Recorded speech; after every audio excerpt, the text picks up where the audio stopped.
I am sure sports. You know me there, I'm coach to coach representing. I mean, say this is righteous representing for Omar. You don't know, come get the sports over here from near and far. Boy. Me say I am sure sports, one thing me sure about. When me say sure, that me not doubt. Come get your sports, get it over here. Come subscribe, repost and share. I am sure sports, one thing me sure about. When me say sure, that me not doubt. Come get your sports, get it over here. Come subscribe, repost and share. If me not sure, that me not say it. Know who score, that me not say it. Never know no game play, that me not say it. If me never see no game, me no know who play. For your sports news, better come over here so. For your soccer news, then come over here so. If you don't love sports, still come over here. For the day done, you are gonna love over yourself.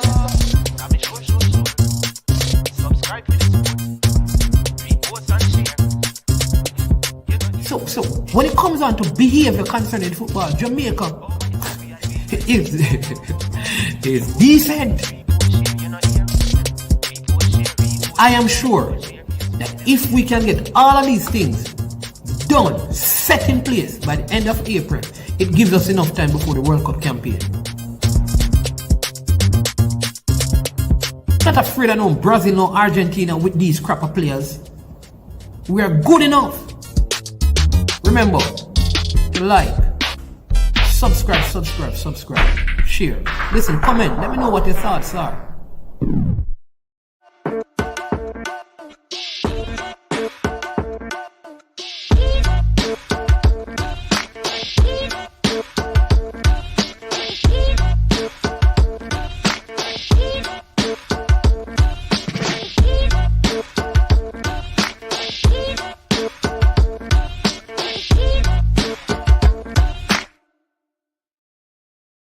Trick Jerk Marinade gives your meats and vegetables authentic Jamaican jerk flavor. The spices are directly from Jamaica. Spices like jerk seasoning, allspice, Scotch bonnet pepper, fresh scallions, thyme, ginger, and garlic. The key ingredients to a great jerk marinade. 0% sugar and low in sodium.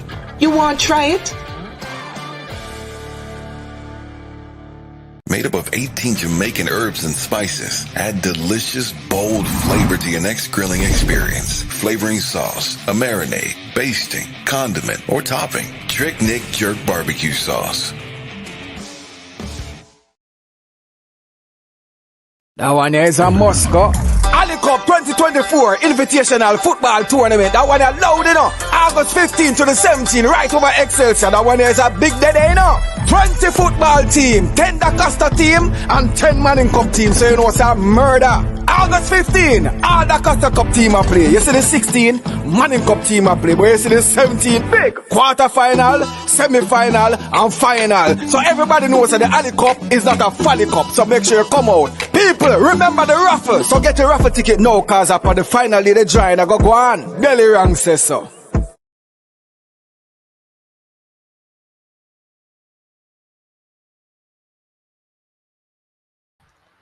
All right, good morning to the early risers as we are about to pick up our coverage and commentary on more Olympics on Independence Day in Jamaica. It's a public holiday as we celebrate 62 years as an independent nation.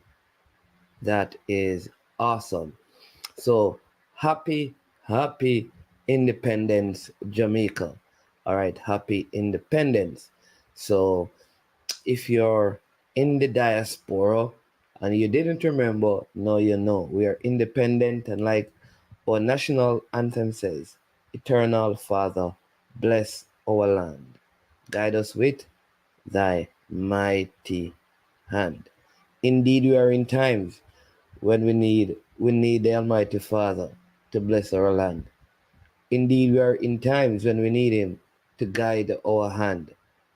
I am telling you, things are not the best, and this goes beyond what is happening in the Olympics, right? At least the Olympics gives us a little bit of hope, a little bit of reason to celebrate, right? Nonetheless, after the Olympics, life will go on, and there are many who weep and cry in our nation. And indeed, we need the direction, the hand of the Most High, the Good Shepherd leading and directing us as a people.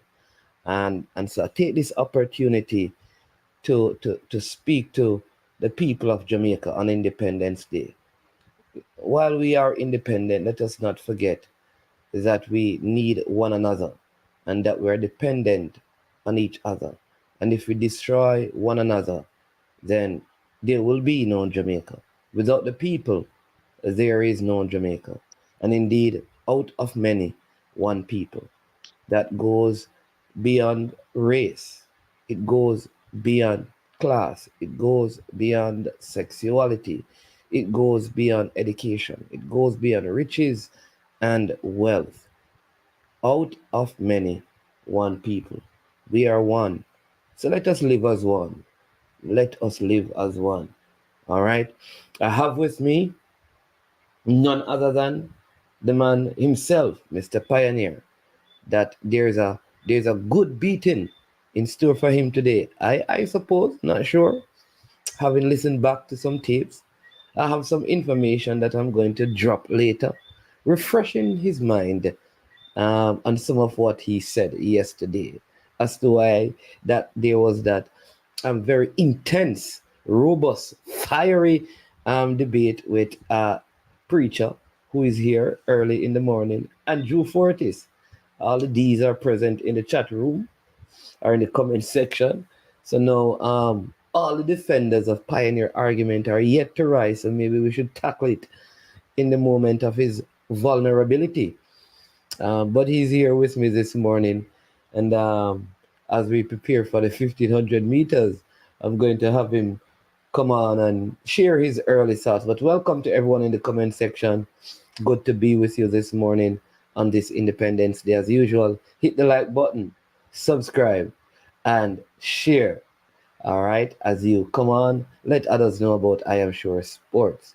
Mr. Pioneer, good morning, sir. How are you doing? Blessings, man. It's blessings. Blessings to you and the viewers, the listeners, and the persons on the stream. Happy Independence, my boss. Yeah, man. Happy Independence, man. Early as it is the Jamaican Independence Day. And I endorse everything that you said in your opening monologue. Yeah, it's Independence Day. Jamaica is 62 years old today. 62 years of independence. Come a long way as a nation.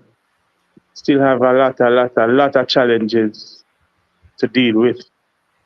But on this Independence Day, while our athletes are in Paris performing and giving up their best, let us as a nation and its people here in Jamaica and in the diaspora strive to do our best, to strengthen our nation so we can continue growing from strength to strength.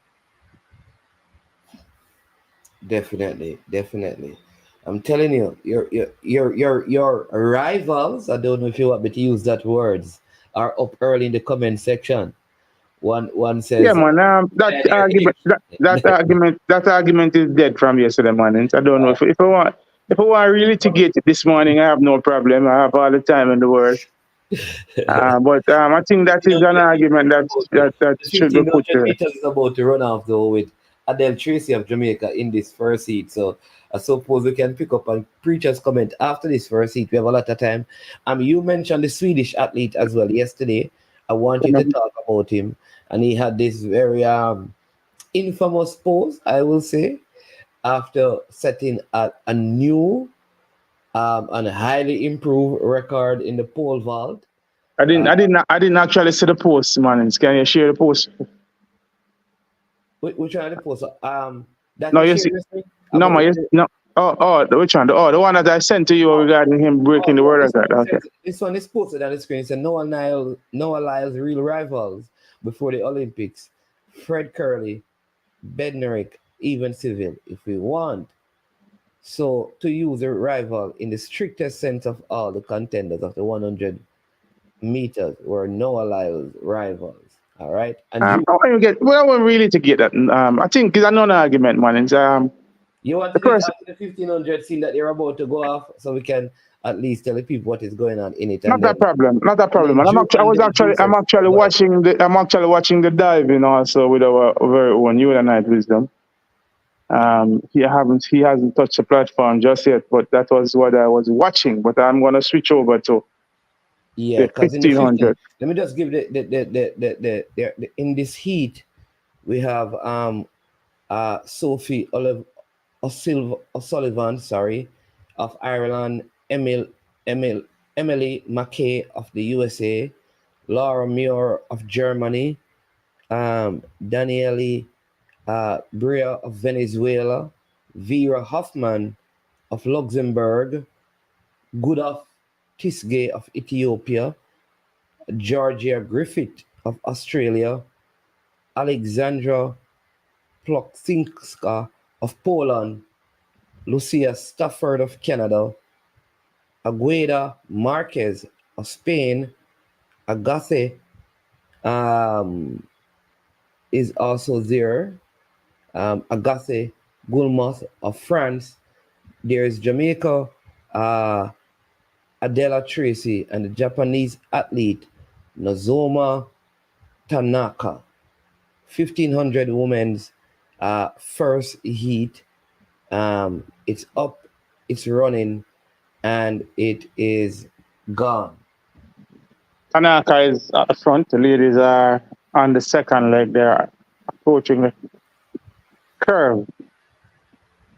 Well, they have just completed the first lap on the turn coming into the backstretch of the second leg. Tanaka of Japan is comfortably out front. Our own Tracey is tucked in the back of the pack. I think she's probably third from back. This is Tracey's. Did I hear you say Laura Muir of Germany? Yes. Oh, I think Muir is of Great Britain, though. I don't think it's Great Britain, not Germany. Great Britain, not Germany. I said Great Britain. She's from Great Britain. Yeah, man. She's one of the favorites for the event for the 1500. But I've known Jamaican interest here. Adele Tracey didn't do too well over 800 meters. Contested the heats and then failed to make it through. Contested the repechage round and also ran 203 in the repechage round and didn't advance to the semi-final. She hasn't even had a lot of 1500 so this far year. this season. Yeah, man, they haven't run a lot of 1500 this year. So obviously coming into the Olympics not in her best shape, but offering Jamaica representation at the Olympics in a non-traditional event. As it stands now, she's second from the back, and the pack has basically separated. At the front is the Ethiopian and Laura Muir, who Tesgay, the Ethiopian. Tige and Laura Muir, who are two of the favorites for the event. Stretching the pack here. They are the 200-meter mark. The pace quickens a bit, and it's Tige and Laura Muir running side by side at the 150 mark. The Australian athlete is in third, and the Kenyan in fourth. Down the home stretch they come. There's a sprint on. It's Laura Muir who surges to the front, running together with Tige. They come across the line. It's Tige from Laura Muir from the Kenyan. Let's see who are the automatic qualifiers from this one. Tracey. Tracey has just come across the line. She's third from the back. Doubt she'll make it through. In qualifying, you also have Ijor Lokayo Ijor of Kenya and Georgia Griffith qualifying as well. Agathe Gulimoth of France qualifying, and Emily McKay of USA. Those are your 6 qualifiers. All right. There is no repechage round for the 1500 meter. I don't think. No, there isn't. I think Would be it goes up to. deadly. Come again. I didn't hear that. I said it would be deadly. Yeah, man. So we're running to 1500 meters. So obviously I think that is the Olympics right there for Adele Tracey. She has been contesting most of the major events for Jamaica. Obviously, she hasn't had her best season this season. I remember her making it through the semifinals and into the finals of the 1500 meter in the past. So obviously, this year is not one of her best years. Best year, yes. So yeah, and on that note, because there's so much we want to deal with in this morning session. So the 1500s are on their way. Yes, night is in the diving. We'll give you some wisdom. Sorry, we'll give you some update on that. But because there's so much, we have the Swedish athlete, with that famous, infamous pose. We have the argument from yesterday, but also just the comments made by Stephen Francis. I haven't seen those. I haven't seen those other ones. Oh, he said this is the worst. Maybe I can try and find that clip and play it. It's actually an interview that he did where he kind of stated that this is the worst Olympics that he has been to, and this is his 8th Olympics in terms of the management and just everything concerning the Olympics. And he was kind of alluding to the fact that this could be part of the reasons why you're seeing some of the results on the Jamaican. But the one thing I'll say is that if that is the case, wouldn't it be for all the nations? And I think Steve Francis has to take a little bit of the blame where that is concerned also. And whilst I'll agree with him that things have not been properly put together, but there's enough blame to go around, and some of that blame will land at the feet of Stephen Francis also. So we have been disappointed so far, and with the results, obviously there are some things that are happening on the ground in Paris that we'll hear more about when the athletes come back to Jamaica. But also happening, Mannings, is a men's javelin show, seeing Kishane Walcott from Trinidad as a part of the javelin show. But whilst we are in the middle of the Olympics, Mannings, we'll talk about some of the issues, but as to declare our worst Olympics, I don't think he wasn't saying that it is Jamaica's worst Olympic. He's saying that in terms of the conditions that the organization, I figure he was talking about just in France, not necessarily Jamaica. Okay. But yeah. All right. So maybe I can find the template. But my issue with it though, like I said, is. Oh, so he's speaking about France as a host nation and the facilities and the whole running of the Olympic Games. Yes, that was more what he was saying. So let me see if I can. So let me see if you. Because we are not on the ground, he's there. So let's see if we're hearing. Go ahead, Manny.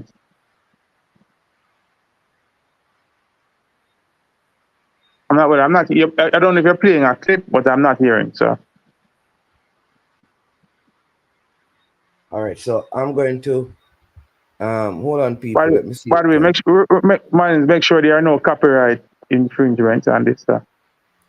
Yeah, man.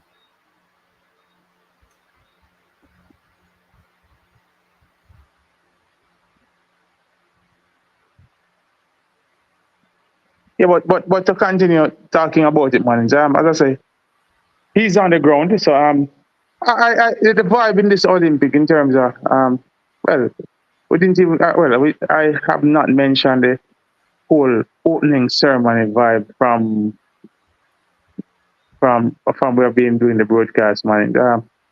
I was a little taken aback and turned off by some of the sights after the opening ceremony. After that, kind of went out into the international press and basically had a negative impact on some persons. Some persons were not liking some of the sites they saw at the opening ceremony. I think that was where it started on a bad note.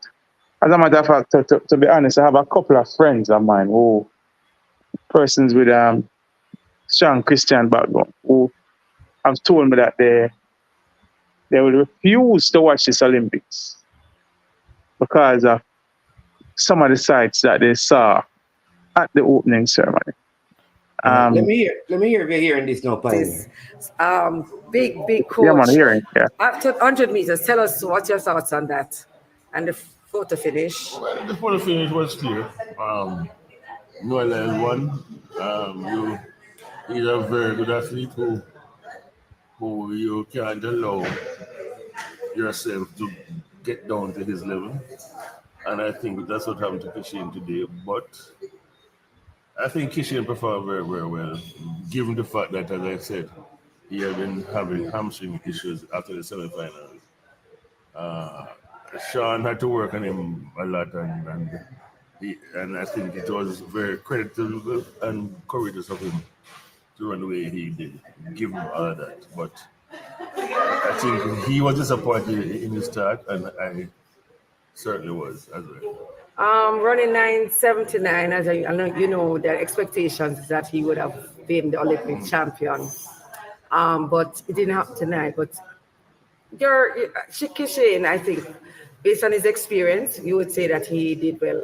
I said he did well, and it gives him something to look forward to for the rest of the season and for the next season. So hopefully that will make the future even better.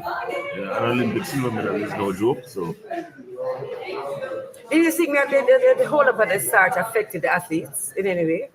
I suspect it would have affected those who were most eager to run. But the Olympics has been very weird. It has certainly been the worst I've ever been to, and it's from the warm-up area to the training tracks to how they operate inside the stadium. It's all very amateurish. But you say it's the worst you've been there. How you have been to at least 8 Olympics. Mm-hmm. And this is the worst. Paris is your worst Olympics. By a long way. Nothing. All right. So Pioneer. Yeah, man, I'm getting the gist of what you're saying, man. It's the whole running at the Olympic. He used the word amateur, which is not good, not a good reflection on the Olympics itself. And for those who are still adamant that they thought Kishane didn't win the race, it's good of Stephen Francis to come out and acknowledge that, like I saw and like I have acknowledged that Noah Lyles did indeed win the race. Some other interesting bit of information being put out there by Stephen Francis about the hamstring issues of Kishane Thompson. First time I am hearing that for certain.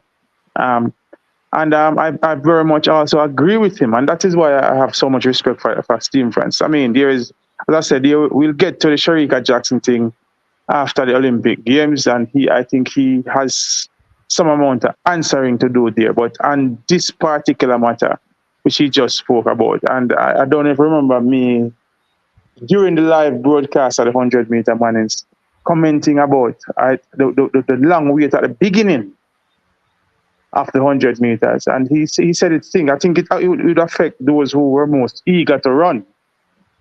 And Kishane Thompson definitely would have been one of those. That anxiety building up, keep holding the athletes for.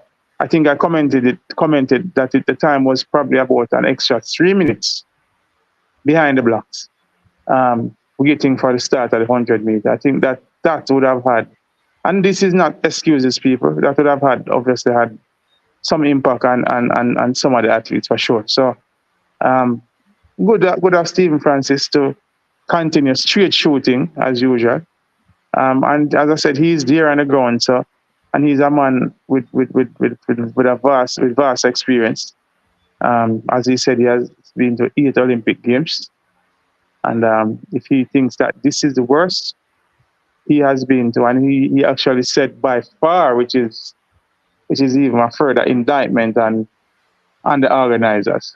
He spoke specifically about the warm-up area, and he spoke to inside the stadium. So I guess we'll hear more, or we'll get more details, whether during the Olympics or post-Olympics. So disappointing. I don't think France has done a great job of hosting this Olympics, based on, as I said, if I hark back to the opening ceremony, where I think a lot of persons have been offended by some of the sites coming out, and now to hear the coaches and the athletes on the ground, we saw that situation that arose with Shelley and Fraser Price.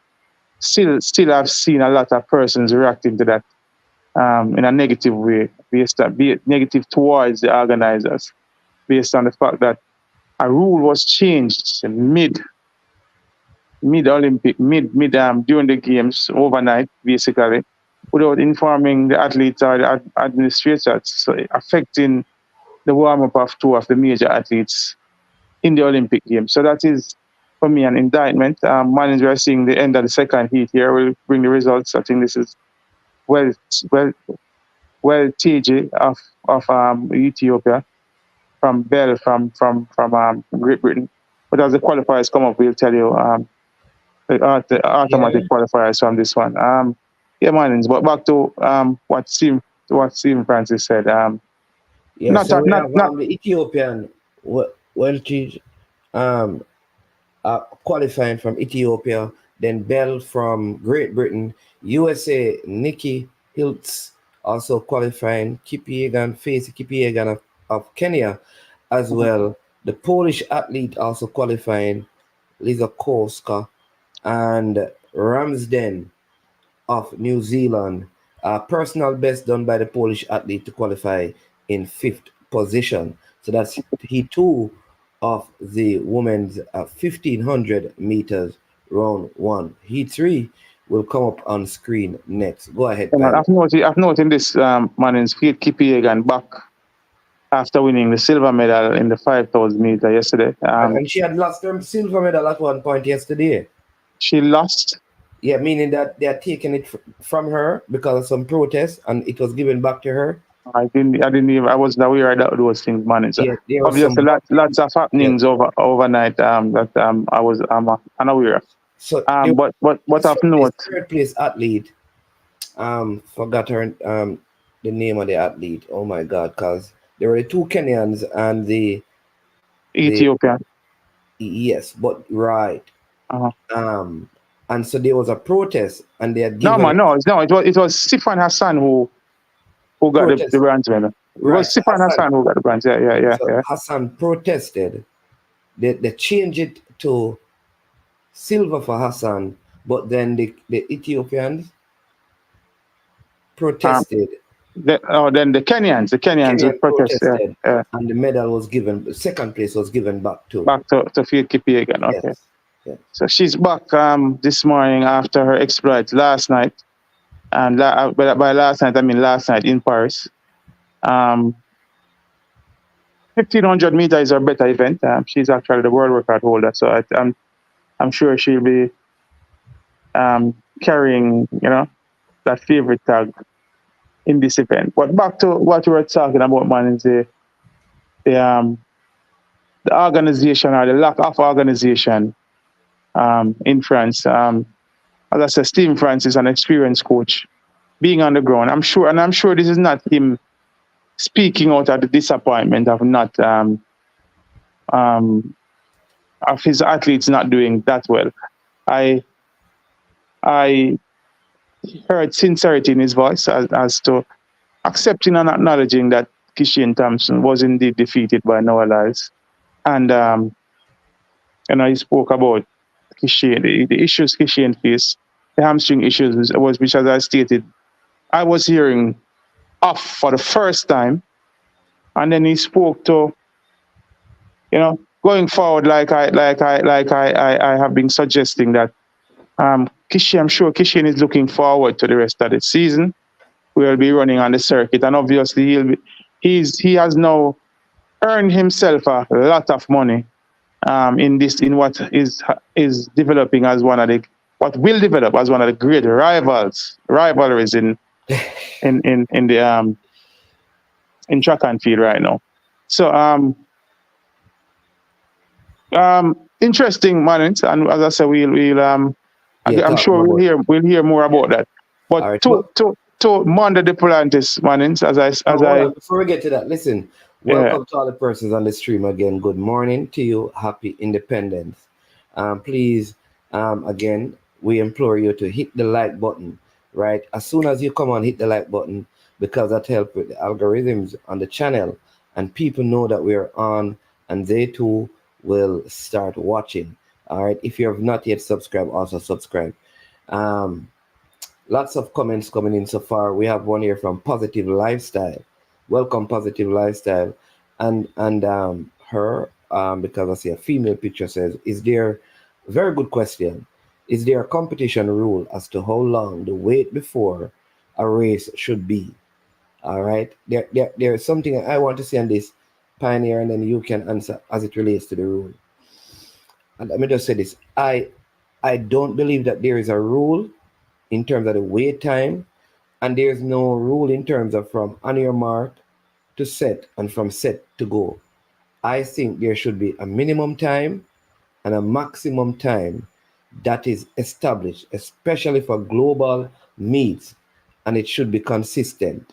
That means the time in between set and go, they should be held for that same time. And from the get into their blocks to the start of a race, there should be a consistent rule across all the track events. I know for the field event, you have a specific time by which you must do the jump, you must do the throw, right?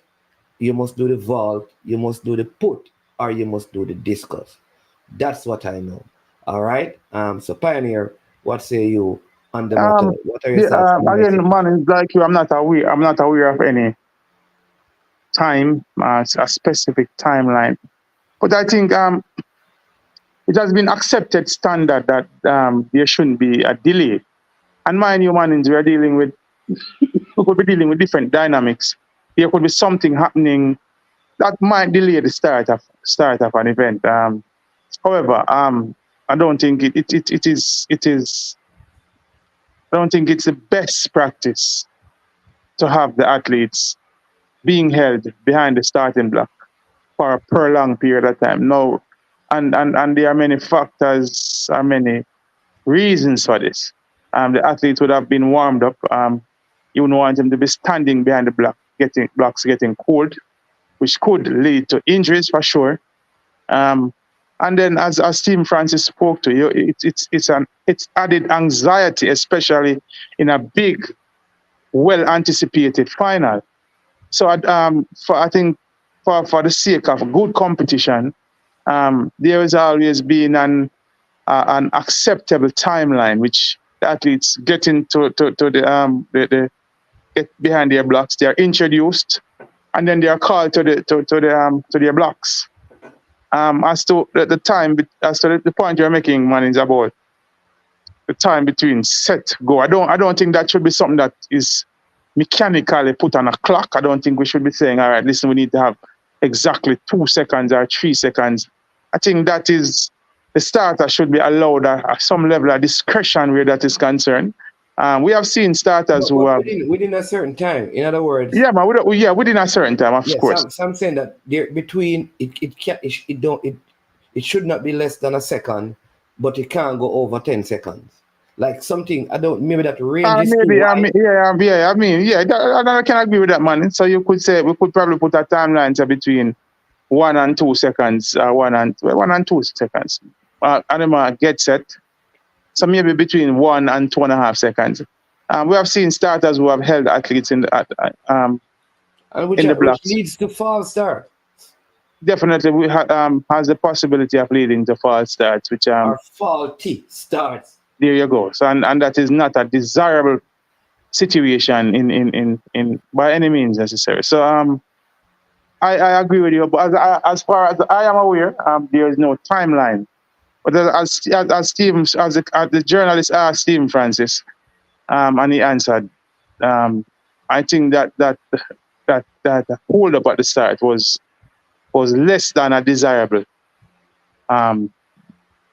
situation. So, and I'm sure that as we progress, when some of these issues arise, they will lead to countries making protests and suggestions and people lobbying for changes and things to be put in place. So I'm sure we'll see these issues being addressed going forward. All right, but not a desirable situation. Still very, very interesting, those utterances from Stephen Francis. But let's look to something a little bit more positive that happened at the Olympics, Mannings. The pole vault for men, that big world record jump by Mando Duplantis. And I remember when we were watching live yesterday, and you were commenting about what was happening on screen, and you were saying that Sam Kendricks had won the pole vault. Yes. Yeah, well, that was a little premature, and I was asking you what happened to Mando Duplantis, and I remember him not coming into the competition until the 5.95 mark, and as I said to you, that was his modus operandi. Won the gold medal with a jump of 6 meters 10, and then like I suggested also, he would be trying to get the world record, which was 6:25. He has had, I've seen him at previous events where he has attempted the world record, but there's no bigger stage to get that, and you will get no bigger highlight than getting that at the Olympic Games. Was the record 6:25, or he raised the bar to 6:25? He raised the bar. Yeah, man, he raised the bar to 6:25. It's not the first time I'm seeing. Yeah, man, a new record. It's not the first time I'm seeing him attempt 6:25 for the new record, but this is where he has gotten it at the Olympic Games. This young man has since Villeneuve from France, who dominated the event for quite a bit of time. Mando Duplantis. What about Sergei Butka was some while ago, but Villeneuve was the latest. Right before, I think it might have been within the last 10 years, but Mando Duplantis took the mantle from him, basically, and has brought the event to a whole different level. Mannings, that lots of meets he's competing with himself and the bar. So he's far and away the best pole vaulter to have ever done it. I think this is, don't quote me, he has broken his own world record multiple times and continue to move it to new heights and new standards. And new standards, Mannings. And so he moved it from 6:10 to 6:25. Yeah, that's man. Like 15 meters more. Yeah, man. No, man. No, I'm not. No, don't quote me on that. No, the record wasn't 6:10. He was 6:10 was the winning jump for the gold medal. But the world record, and I'll do the research. I'll do the research and tell you, man. But it was more than 6:10. I remember him jumping 6:10 on previous occasions. The 30, it was just completed in the 1500 meters. Yeah. Get the results, man. It's gonna get the results. So that is the third heat. I think won by Nelly Chepchirich of Kenya in 4.0267. Then Jessica Hall of Australia qualifies in second with 4.070. USA Ellie St. Pierre is third, qualifying with 4.03. The next Polish athlete qualifying in fourth position, Claudia Kazmierska with 4.03, and Salome Afonso of Portugal qualifying with a personal best of 4.04. And finally, Marta Perez of Spain qualifying with a time of 4.04. Those are your 6 qualifiers from Heat 3. And those are the 3 heats. So all 18 qualifiers have been decided in the 1,500 meters for women. It's a preacher in the chat, Mannings, right? Yes. All right, preacher or somebody in the chat, because I'm having some issues with bringing up my laptop here. I want somebody could research what was the previous pole vault record. You can just go to pole vault record progression on Google. Yeah. And that will pull up. But I'm sure it was more than 610. It might have been 620 there about, or probably about 620. But outstanding jumping from Manda Duplantis, Mannings. I'm sure, figuratively speaking and otherwise, it must be very lonely for him at the top, not having any top tier competition or top tier competitors, having to compete with himself, basically, setting the standards and being his own standard, consistently trying to outdo himself. So let's see, he's now at 625. He's still a pretty young man, still continues to evolve in this event. And I figure by the time he's done completing, he'll have this record in a place that people will struggle to break it. But very good jumping from Manda Duplantis. Yeah, trying to see if I can find what the previous record was. What's the name of the French? Renard is a French athlete. No man, no man. I'm talking about because Duplantis actually. Yeah man, it was 6.24 by Villanova. Yeah. It was 6.24, and before that it was 6.23. Yeah, so it was 6.24, and now we did 6.25. Okay, so it was 6.24. Okay, but his one record. So I'm sure he'll continue to improve on that record. So outside of him, the last man to have had it was in Eugene when Armand Duplantis did both of them did 6.21. No man, so the Duplantis is the person who broke the record, you know. So he as I said, he has broken this record possibly. I think this is possibly his at least his 5th time breaking the world record. Yeah. Before that, Renard Villanova, yeah man, from France. He was the previous record holder, as I stated earlier. 6.20. Okay. So and he dominated this event for years and years until Duplantis. But Duplantis is still a very young man also. I remember him going to college with Sha'Carri Richardson, so I'm sure he's possibly under 25. So you get the feeling that he'll be at this for a very long time, and he'll continue to improve on this world record as time progresses. So one of those super athletes. Yeah. All right. The next set of events on the track will be the men's 110 hurdles repechage round, but there will be no Jamaicans in that because all 3 Jamaicans through to the semifinal. Right. Seeing Kishane Walcott and former Olympic champion in the men's javelin on screen. Big throw by him there out to about 83 meters. 83 meters to 83.02 meters. That puts him in 4th position in the javelin. And for those who follow track and field, and persons who are fans of the Olympic Games, they can remember Kishane Walcott winning a surprise gold medal. That was London 2012. Yes. Out of the blues, came from nowhere to win that gold medal and has been on the scene. So this is his 4th Olympic Games, continuing to be the flag bearer for Trinidad and Tobago. I'm sure they'll have hopes and they'll wish him well, hoping that he will secure a medal for Trinidad and Tobago. Trinidad and Tobago not doing as well as we are used to seeing them doing on the track.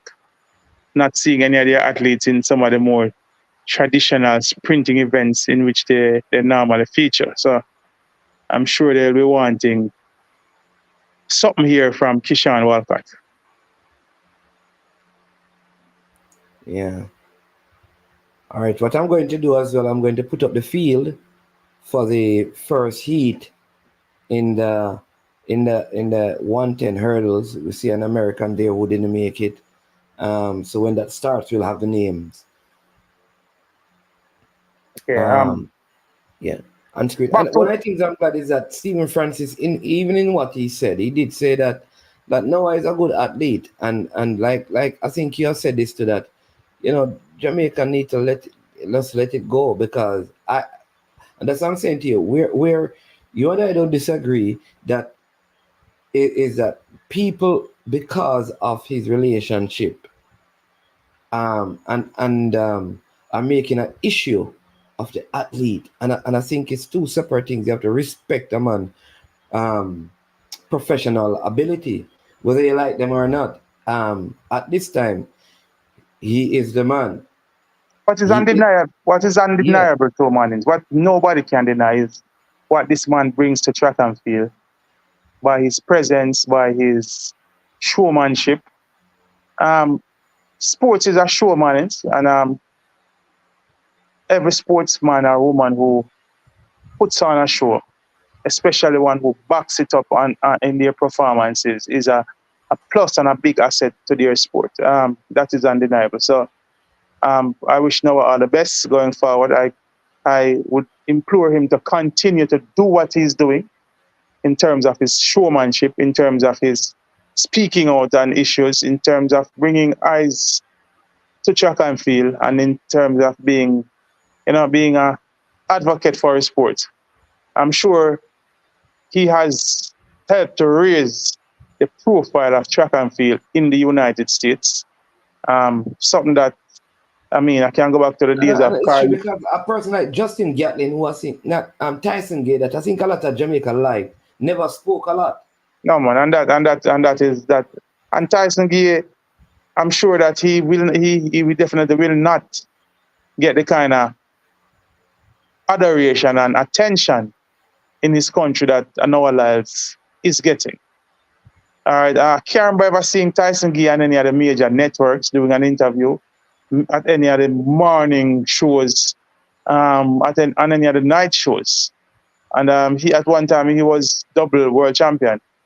And at one point he was the American record holder over 100 meters.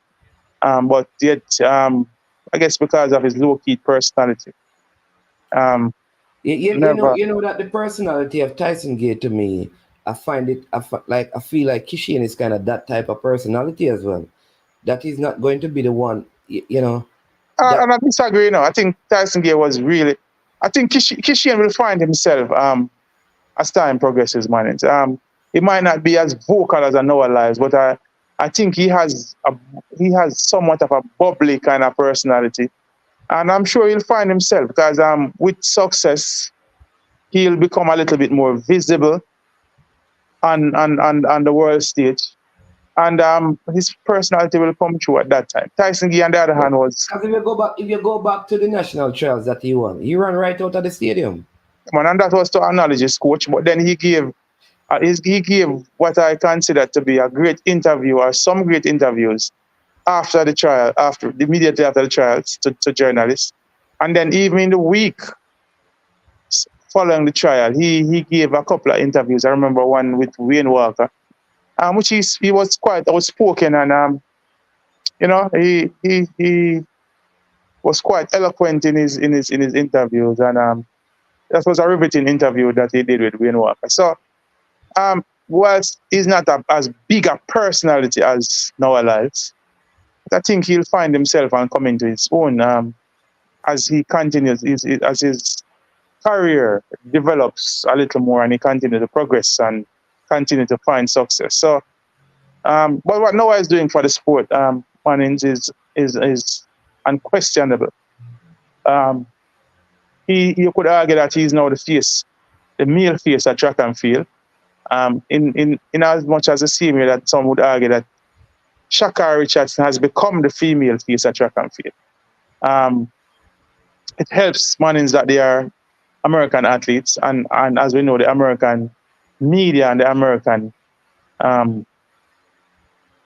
sporting landscape will allow you to thrive. Exactly. When I tell people, Pioneer, that Jamaicans don't love sports.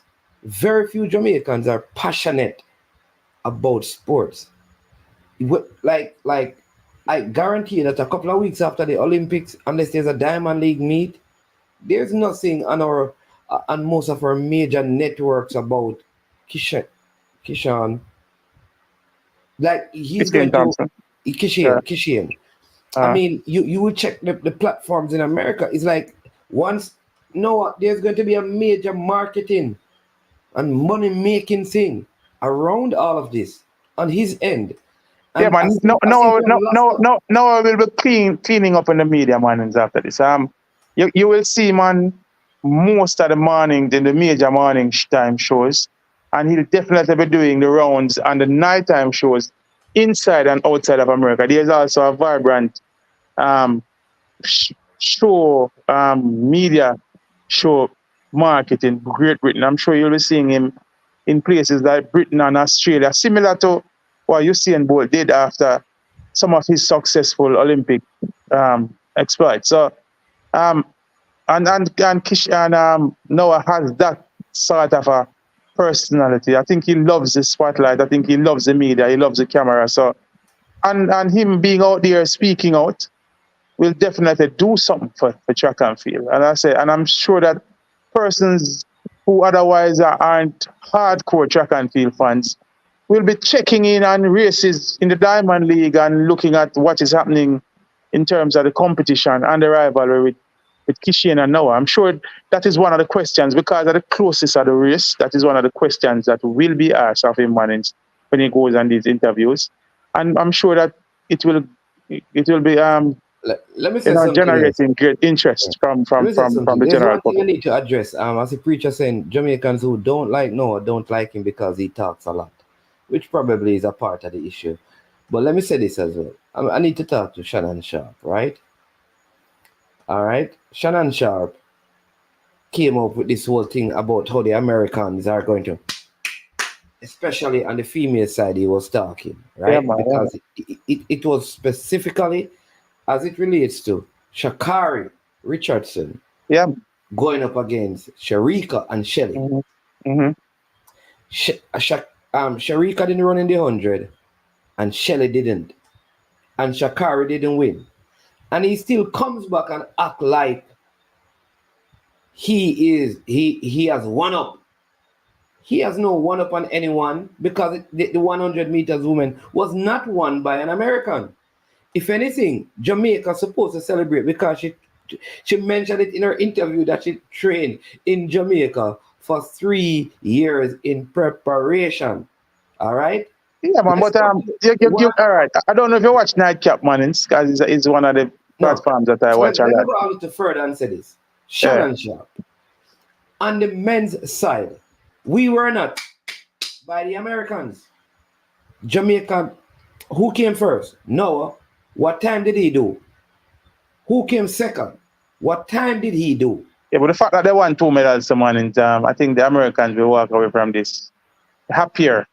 I'm not saying that they're happier, but that is not one of those things that you talk about. You do that when... you have a point, but victory is victory, man. So the fact that coming into the championship, he wasn't talking about them winning, though. Yeah, man, I understand. And he was the argument. The genesis of the argument is about the females. Exactly. But somewhere along the line, when Andrew Holness came out, and I remember them playing a clip of Prime Minister Andrew Holness on First Take himself and Steve Smith. Yeah. And they made much of it, and it was kind of a nice little banter. And no, he also... I like the banter, but... yeah, man. So, and not because it's Shannon Sharp, I can't tell him that he's talking nonsense. It's all in good fun, man. What I'm saying, though, is that, Pioneer... Yeah. What I don't want you to do is make it look like Shannon Sharp is doing it in good, whatever. And I am not. I am doing the same thing. But him Yeah, need to man, know. yeah, man, yeah, man. But what am I? Let me say this, now, Him man. just start to a track and field if you relax. No, man, no. No, man. This man is. Let me enlighten you about something. Most When of the the man people. play NFL, the man without watching no track and field. No, Man. but he was a track athlete in college, man. Yeah, man, but he was a track athlete in school. No, man. Shannon Sharp has always had that. Let me tell you something, man. Understand this. Some of the biggest track and field fans in America are NFL athletes. There's a close ties that bind. Yeah, man, I know, especially wide receivers and those things. I know that. And a lot of those guys ran track. By the way, man, the first repechage heat in the hurdles. Of noting, this is the U.S. athlete. He runs at a lane 2. Crittenden, who actually cruised in the. He actually ran an interesting heat at the beginning. He is now qualifying for the semifinal through the repechage round. He actually jogged and skipped over the hurdles in the heats. He said he felt something and didn't want to push it. He wanted to give himself some time to recover. And to his advantage, here he is winning the first heat of the repechage round. So I guess for somebody like him, Mannings, the repechage makes a lot of sense and has worked in his favor. So here he is now into the semifinals. Actually, he hit that first hurdle. It was competitive until about hurdle 5. Then he started surging ahead. Was that the Chinese athlete in lane 9 and the athlete in orange? I think is he from the Netherlands? The second place goes to the Spanish athlete. Oh, he's from Spain. Spanish athlete. Asier Martinez. Okay. So Crittenden using the repechage round to his advantage here, folks. Into the semifinal. Decent time of 13.42. I think that was the time that Hansel Parchment also ran in his heat. So top 2 goals going through. So hey, listen, hold on, let me talk to you. Asier Martinez. Listen, I think sometimes, listen, when I talk about people who know track and field, right? I'm talking about Hubert Lawrence. Somebody come tell me about Shannon Sharp. I'm talking about people like Pioneer. I don't care how much you run in a school. They man and Ricardo. Yeah, man. Man. Because when I talk about people who know track and field, I don't want to try like no one come size up Shannon Sharp with people like Hubert Lawrence. Lawrence. But that I talk about.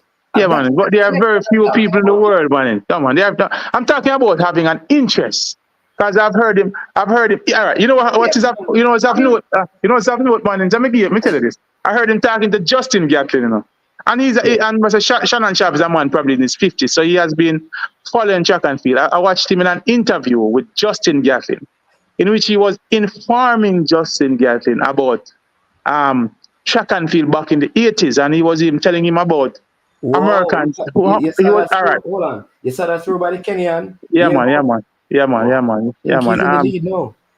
That puts him in the lead. I remember him winning the world championships. The first time he came onto the scene. This is a man people who taught himself to throw the javelin by watching YouTube videos. Julius Diego. Big throw there, 85-70. Putting himself in the lead and obviously putting some pressure on the rest of the field. Yeah, man, back to Shannon Sharp. He's a track and field fan, man. I remember in the interview that he did in about 2 nights ago, and this was after the women's 100 meter. He spoke to Justin Gatlin, they had him on, and he was telling Justin Gatlin some information that I gave you yesterday about US sweeping the 200 meters in 1984. He actually remembered the names of the athletes. So, listening to you. No, man. Actually, it is because he mentioned that, Mannings, that I went back and did the research from as far back as 19. You were listening to him, that's why I was listening to him. So, but even though I was aware of the sweep that he mentioned in 1984, but I've noted to Mannings, he asked Justin Gatlin, and I found this to be so funny. He asked Justin Gatlin, because they were talking about the 200 meter. And talking about the possibility of US sweeping in the 200 meter. He said to Justin Gatlin, when was the last time that US actually swept at 200 meters? And Gatlin said he couldn't remember. But interestingly, the last time US swept it, Gatlin was a part of that sweep, but somehow he didn't remember his exploits in 2004. So Shannon Sharp was saying it might have been back in 1984. And he actually mentioned the three athletes that was a part of that sweep in 1984. But indeed, the last time the US swept the 200 meter was in 2004 with Justin Gatlin winning the bronze medal, Sean Crawford winning the gold, and Bernard Williams winning. So Shannon Sharp and what I'm saying. You know that Hubert is not getting that wrong.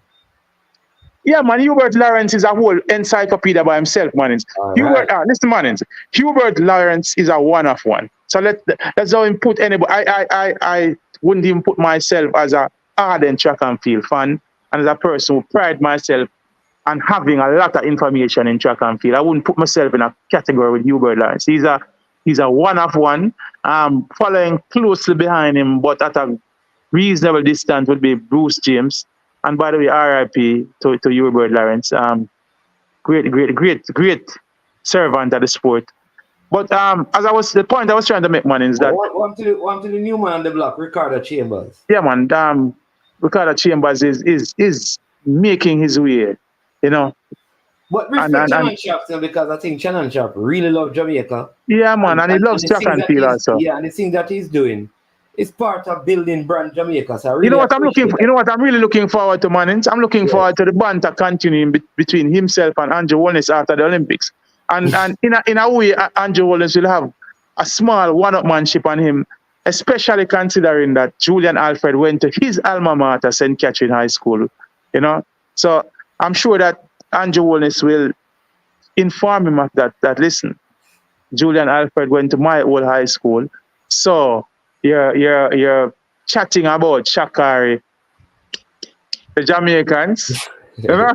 So it makes for good banter, Mannings. I'm loving it. It brings attention and highlight. Shannon Sharp has built one of the biggest platforms with his club Sheshe. He's also building one of the premier sporting platforms in terms of nightcap with Ocho Cinco, and they do discuss issues outside of the realms of sports there too. So he's one of the fastest growing media persons in the US, and the fact that he's bringing some attention to track and field to the Olympics. I don't know if you're aware of this, man. Himself and Ocho Cinco has offered $25,000 piece to selected athletes in the Olympic Games if they bring home the gold medals. So I'm sure that right now they are indebted to Lyles $50,000. They have also offered $50,000 a piece to persons who break a world record. US athletes who break a world record at the Olympics. So what's his name? The guys who were on the mixed relays and broke the world record, hit him up on Instagram and let him know that, listen, we're coming to collect. So all of this, man, is bringing a vibe to track and field, which is, for me, is a great thing, especially in light of the fact that the next Olympic Games will be in Los Angeles, in the US. So it's almost like a build-up leading into the Los Angeles Olympics, Mannings, and it will do well for not only track and field, but for our athletes also. The second repechage heat of the men's 110 hurdles is on track, and had a false start there, an athlete falling out of the blocks. If you have the start list there, Mannings, I can run through it. You have David, the Kazakhstan, David Yekremov, Rafael Vieira of Brazil, Damian Cheskaya of Poland, Manuel Mardi of Germany, Amin Bunani of Algeria, Rafael Mohamed of France, and John Kabang of the Philippines. All right, Kazakhstan athlete Mannings falling over in the blocks. So the officials are issued a red card, and he's out of the repechage heat. So he no longer has the opportunity to qualify and advance to the semi-final. Sad. I think I think some amount of leniency could have been shown there. I think he fell over. I think that was more him falling out of the blocks than actually false starting. But obviously, no reprieve granted there, so he's out. And now the field is down to 5. So let's see what happens. French interest in this one, man, and so I'm sure the crowd will be taking particular interest. Have been supporting their hometown heroes, though. Yeah, man. The best thing about the Olympics so far, man, that I've observed is that the crowds have been great in the stadium. So great interest in the track and field in the Olympics. And French people do have, they're normally a prideful people in their track and field. They have had. There's a Diamond League. Leg of the Diamond League is normally in France. Yeah, man. There's a Paris Diamond League. So, and there's also the Monaco Diamond League right on the border of France. Yeah. So another issue, some other issues in the start here again. I think this one is more a faulty start than a false start. So yeah, man. So yeah, as we were saying, man, the French people, they have had some great champions in the past. People like Marie-José Pérec, Olympic champion, very, very, very good athlete over 200 and 400 meters. So French people are steeped in their track and field. And the Paris Diamond League is normally well attended and well supported. So, and it's good to see that the Olympic Games have been, in terms of the crowd support for especially the track and field events, even for the morning sessions, you have seen the stadiums, they have been very good attendance for even the morning session. So I'm looking forward to that continuing for the duration of the Olympic Games. And let's hope that the things go uphill from here, even in terms of some of the issues that Stephen Francis would have been pointing out. So, and gentlemen are in their blocks, on their marks, sets. Wow. Another issue at the start. I think this is one of the situations here, man, where we're probably talking about the athletes being held for a time. I think there is an issue with the starter's gun. We see the officials remonstrating here. We might see them changing the starter's gun. The Polish athlete fell over, but they were held for a pretty long hold. So let's see how they will rule in this at this juncture whether he'll be false started or this will be declared a faulty start again. There seem to be some issues here with the starting equipment though. Let's see what will be decided. Yeah, big up Cecil Loudon again. Yeah, man, thanks for the shout out. Appreciating the work that we're doing here. Yeah, man, thank you for watching and all the other persons watching. Again, happy Independence Day to all Jamaicans, yard and abroad. You understand me? It is Independence Day. We have big grand gala going on at the National Stadium. If you don't have a ticket, then don't go. I understand that all tickets are done by now. But you have like the Demby Agricultural Show. Many good things happening all across Jamaica on this Independence Day. Be careful on the roads, people. Yeah, that was where I was going, man. Improve everybody to be safe out there.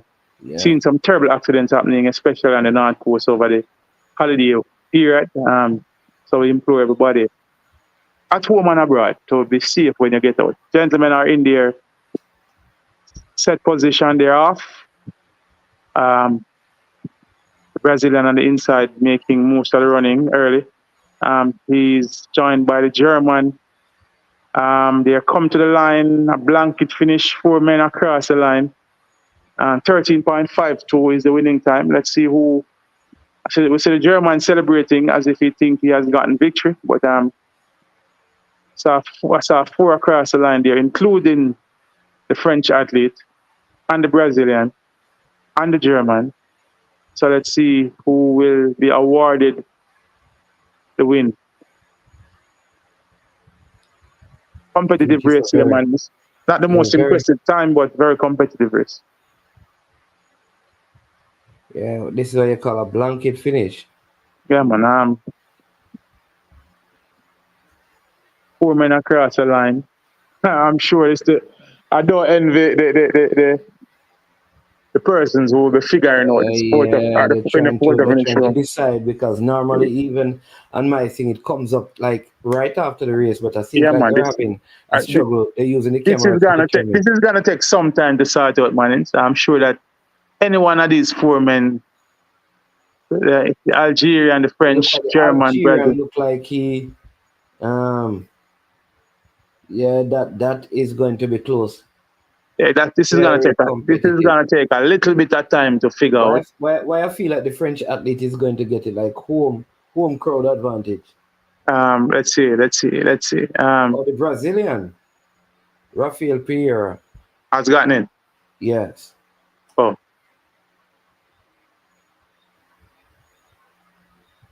the Javelin show continues. So the Brazilian looks like he's a person who qualifies from this. They're determining who is second. While that is happening, man, we see the Javelin show going on. Big show by Finland's Karanen there. A show that is beyond 85 meter. I think this puts him in the lead. No, this puts him in fourth place. So I think he has. I think the Kenyan is still leading. The Kenyan, man. Here you go, he's still leading. But big show by the Finnish athlete. Finland has a rich history in this. I can remember Victor Pitkämarko, who ruled the roost for many years.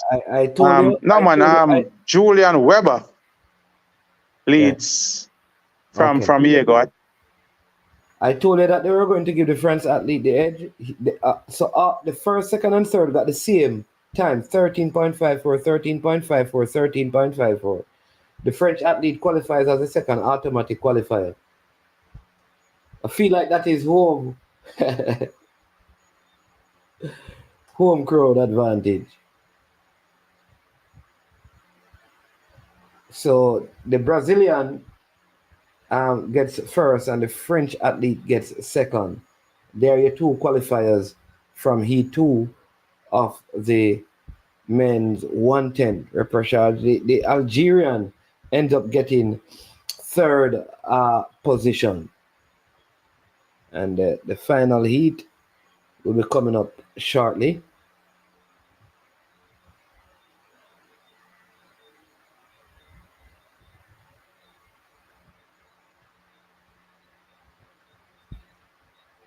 I think we have lost Pioneer.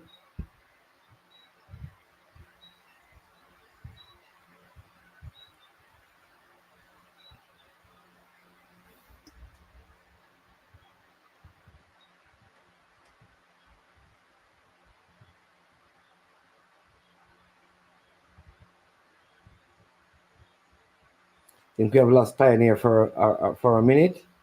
Let's hope that it is not the battery on the phone that has given way.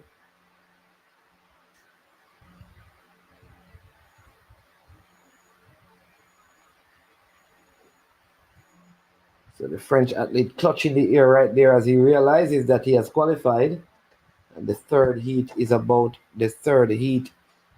to come up. Two athletes will qualify from this for the semi-final. We have coming up shortly as well. We have the long jump qualifier. So women starts in 5 minutes. We'll have two Jamaicans in that. Akeelia Smith will be in Pool B and Shanice Porter will be in Pool A. So two Jamaicans. I'm optimistic that they will make the finals. Whether or not they will medal in the finals is another thing. But I believe that they are competent and good enough and able enough to advance to the finals.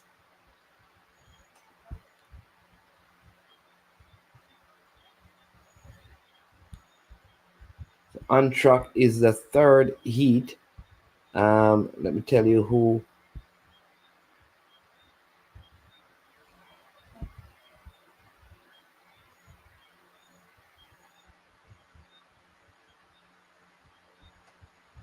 Wilhelm Bolossian of France, Weibo from China, Eli Bakari, Belgium, Jakob Szymanski of Poland, Caleb Willis of Australia, Shunya Takayama of Japan, and I think of Chinese Taipei, we have Maria Martin Saez de Santa. We have 7 athletes lined up for this one.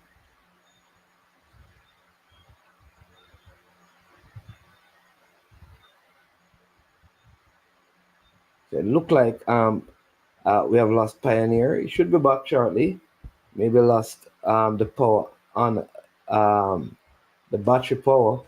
So it is the Chinese athlete Kui Weibo who wins this one with 13.44. Looks like Wilhelm Bellocian of France is in second place, which would earn him an automatic qualifying spot.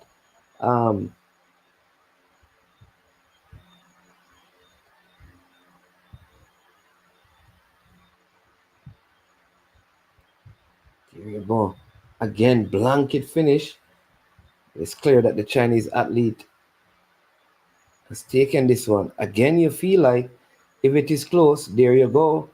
The French athlete with a season best of 13.45 qualifies in second place.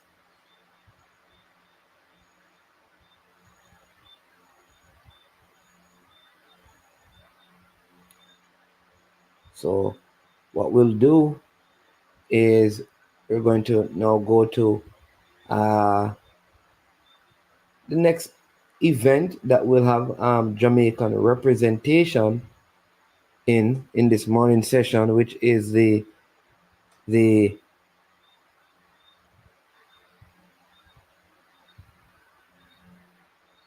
long jump qualifiers for women.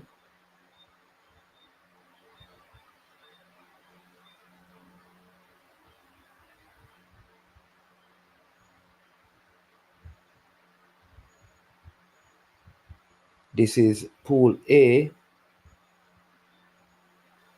at least.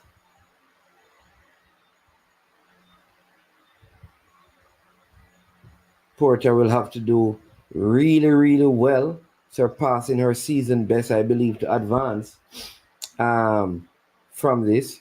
So let's see if she has it to be able to do so. Again, sorry for the absence of Pioneer. Like I said, look like there is some battery power issue over on his side. He should be back with us to provide more expert analysis and breakdown. So women's long jump coming up. Again, if you're watching and you have not subscribed to I Am Sure Sports, go ahead, hit that subscribe button.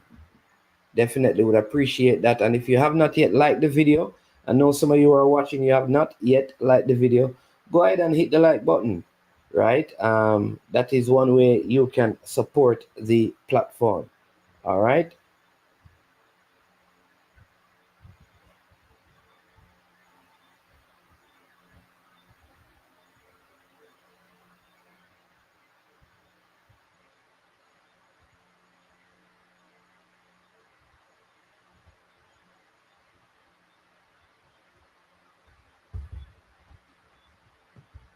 So let's see if we can get more finalists here. Welcome, Yardi Flo. Says, blessing all. Happy Independence again to all. Then, of course, you have independence. The people may not be living independently, but we are independent. We're not dependent. Right? on nation or under the bondage of any nation, so I don't understand the logic. Come on, Sir Donald Johnson. Long jump qualifiers coming up.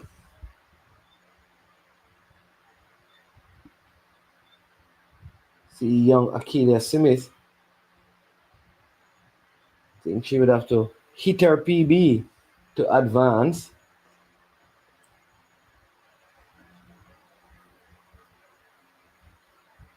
Hope Shanice Porter, veteran in this, she has had a couple of major championships under her belt.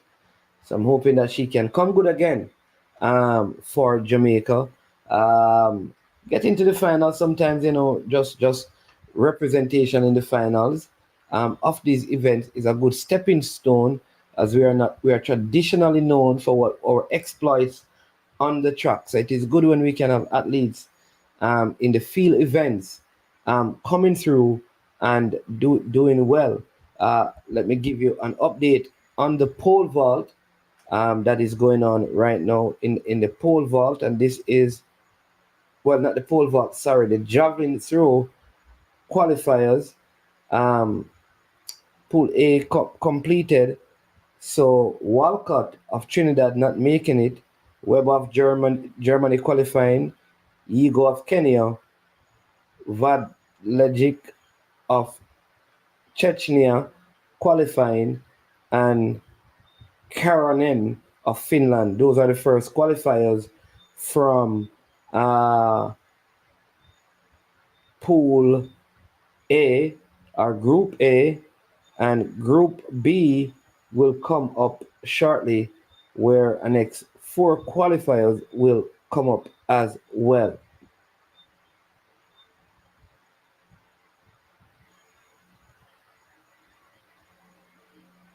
So I think both groups of the long jump will be going on at the same time. So both the Jamaican athletes will be competing at the same time to qualify. And at that same time, you'll have the 400 meters women repechage charge, they say it is. That is going to be happening, but we don't have any Jamaicans participating in that. And then on the track this morning, you'll also have the 400 meters hurdles, no Jamaican, and then it will close out beginning at 5:30 with the 200 meters repechage, where we will have 2 Jamaican athletes in that, Brian Lavelle and Andrew Hudson. So long jump going right now. See how this will go in terms of qualification. Yeah, so Ezra Owis of Egypt with 5.93, a foul jump by the Nigerian Yusoro. The Brazilian Martins come up next.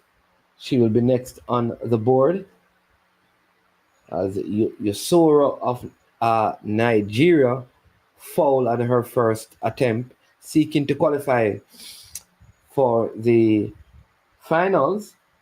Yes.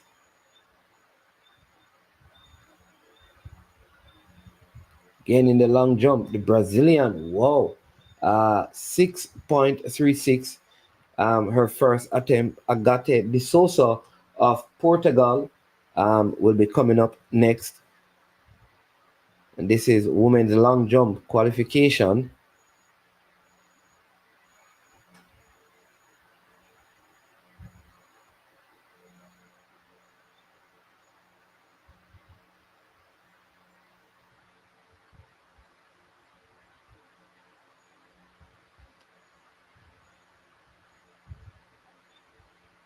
So all in all, I think beginning later today, I think there will be a surge in terms of medals. I think today we could pick up at least 1 more medal in the afternoon session. I am banking on our long jumpers to bring in a medal for us on this Independence Day. The Sosa fouled on her first attempt. The Serbian comes up next in the women's long jump qualifiers, as the 400 meters women.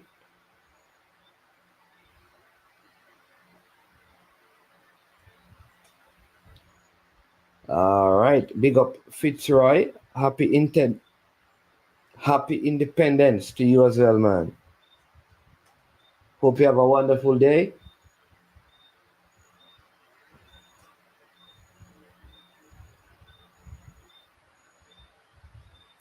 And people are saying, so if it is Independence Day, why not wearing Jamaican colors? I'd have to change the green screen because I can't wear anything green or even yellow. When I use the green screen, or it makes that portion of you like almost invisible, so you'll just be seen ahead. And I know many of you will be scared by that, so that is why I'm not wearing the Jamaican colors. Maybe I need to drape myself in the Jamaican flag through Patriot. And so 400 meters women.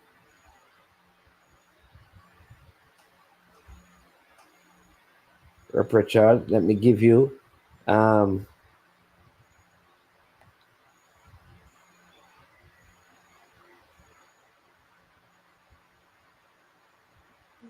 let me see, let me give you the final positions in this. We have one Caribbean athlete in there, Abrams of Guyana. Will she be able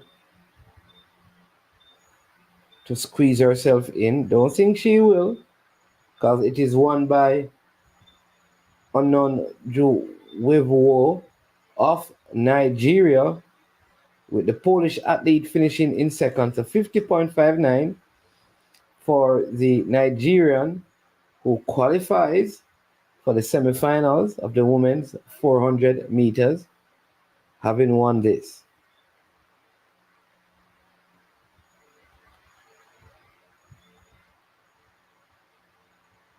So the Nigerian secures her qualifying spot in the semifinals of the women's 400 meters. I hope Pioneer did not fall asleep.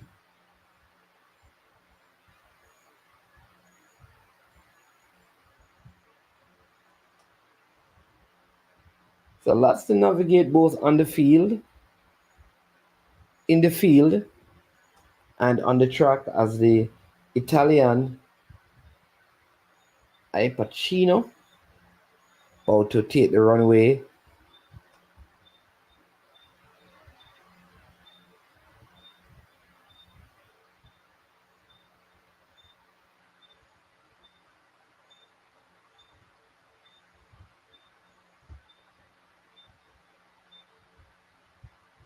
You have going up is as well in this is Tara Woodhall Davis.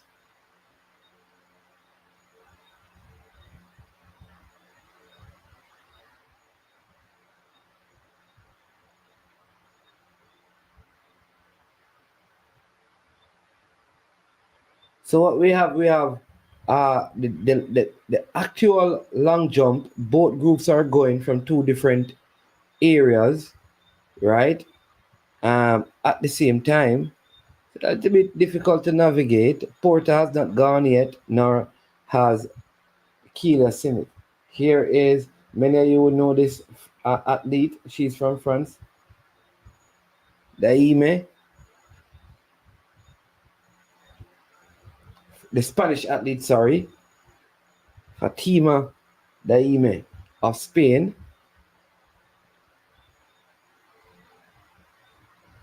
Oh, look who is here. Claudine, early in the morning. Putting breakfast on my table. Make sure that the coffee has its sugar and cream. Eggs are over easy. Bread toasted lightly.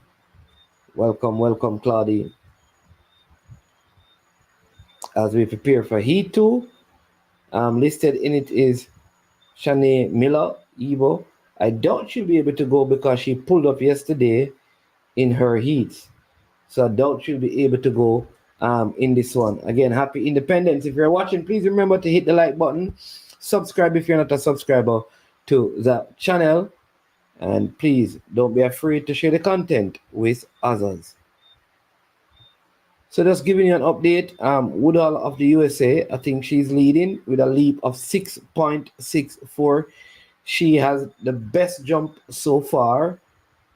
As you know, in this round, all the athletes will have 3 jumps, and then the best 12 will advance to the finals.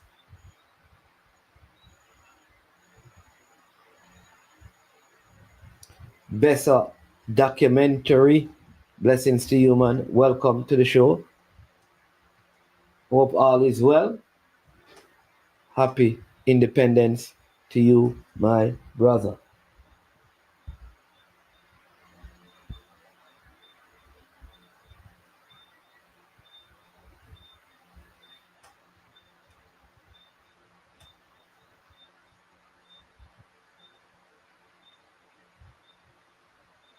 Woodhull talking to her coach right there.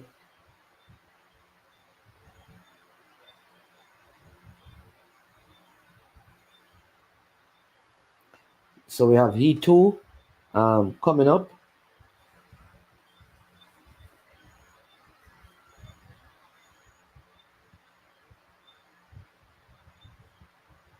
And that's Heat 2 of the 400 meters repechage. We see the next pool of athletes also heading out on the track for the javelin throw. So lots happening this morning all over the track.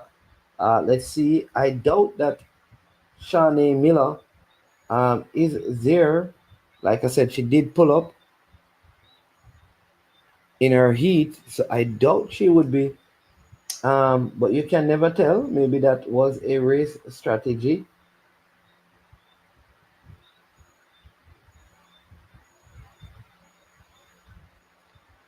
Or I don't know. Don't think she's going to be able.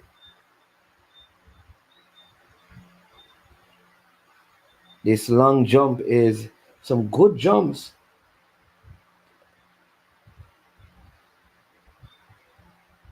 Kishane Miller is there, in fact. She is there. Wow. Let's see if Kishane Miller will be able to complete this one. She didn't.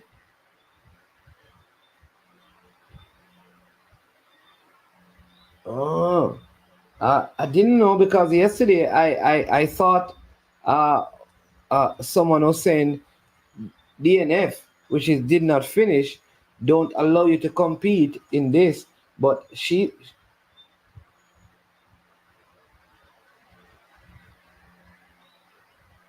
is out there. So yeah, we need to get fair with those rules. Kishane Miller is there, coming back into track and field, having had a child.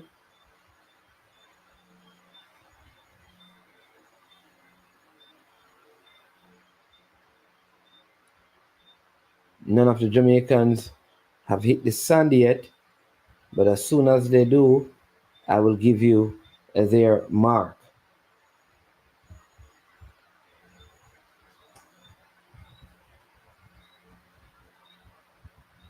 And the ladies are off in the 400 meters. Need to be either first or second to qualify. Miller Ebo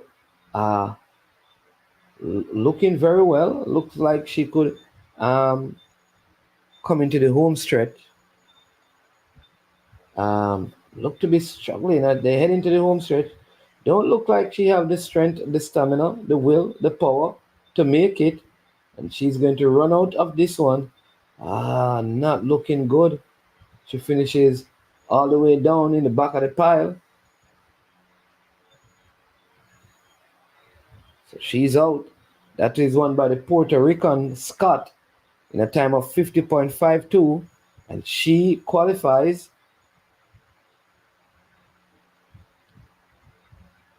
Cote Z of South Africa finishes second in 50.66.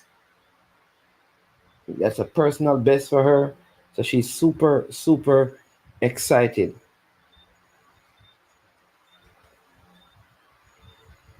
I think they have to wait in the bubble to see if she can go through. And in the third heat that is going to come up, you'll see Orugu will be in that one. Let's see if she can make it through to the semifinals from here. Again, none of the Jamaicans have yet to hit the sand. I think Akeelia Simmons, Gabby Scott of Puerto Rico, winning the heat, qualifying there in the 400 meters repechage. And here we go. Akeelia Simmons is about to hit the sand for Jamaica. Let's see if she can hit a mark that gets her into the finals of the women's long jump. Let's see what her mark is. I think she'll have to go 6 highs if she, jump 6 longs if she want to really qualify for this one, as well as Shanice Porter. Anything less than that, there you go. What a jump. And I think overall, she is second. Oh my word. That is fantastic. 6.51 for Shanice. For Akeelia Simmons, she is the national champion. The Chinese athlete is ahead of her with 6.58. And that's it. And the American, Woodall, 6.64. So, oh my word, that first mark set by the Jamaican, Akeelia Simmons, in qualifying, has her in third. It means, as it stands, she is in the finals. Oh my word, what a first jump. Superb first jump. Superb first jump by Akeelia Smith there. I think Pioneer has gotten some charge back on his phone. Yeah, man. Man. Busy a long day yesterday, and then overnight I was engaged with some stuff overnight. So the phone got powered down just now. But of interest, man, Shane Miller Weber. Yes. Was back in the repechage one. I was listening to the commentary. No, man, I was listening to the commentary while I was off, and the commentator was saying, even though she stopped in her race, what she did, she walked the entirety of the race, at the track. And she did not leave her lane. So she actually finished in 2 minutes something, walking the entirety. So because she finished the race, she still qualified for the repechage one. Gave it a go in the repechage, but obviously injured and not in the best health or condition. So the 2-time Olympic champion bows out in the repechage round. But good to see her giving it a go, man. Yeah. But hopefully she'll be back. I think she might still have a couple of good years in her. Porter on screen in the qualification of the women's long jump. Well, Akeelia Simmons, she's in third in terms of the qualifier with 6.51, the third longest jump of both pools so far. Just behind Woodall of America and Zhang of China. Big jump there from Porter also. Yes, 6.48. Yes. So that puts her in qualifying position for the finals. So both Jamaican, as it stands, first attempt, there are 2 more attempts though, Pioneer. So things could change. Yeah. And 675 is indeed the qualifying mark, but they will take the top 12. Yes. From qualifiers. So would love to see both Jamaican ladies in the finals, man. Jamaicans doing pretty well in the field at these Olympic Games.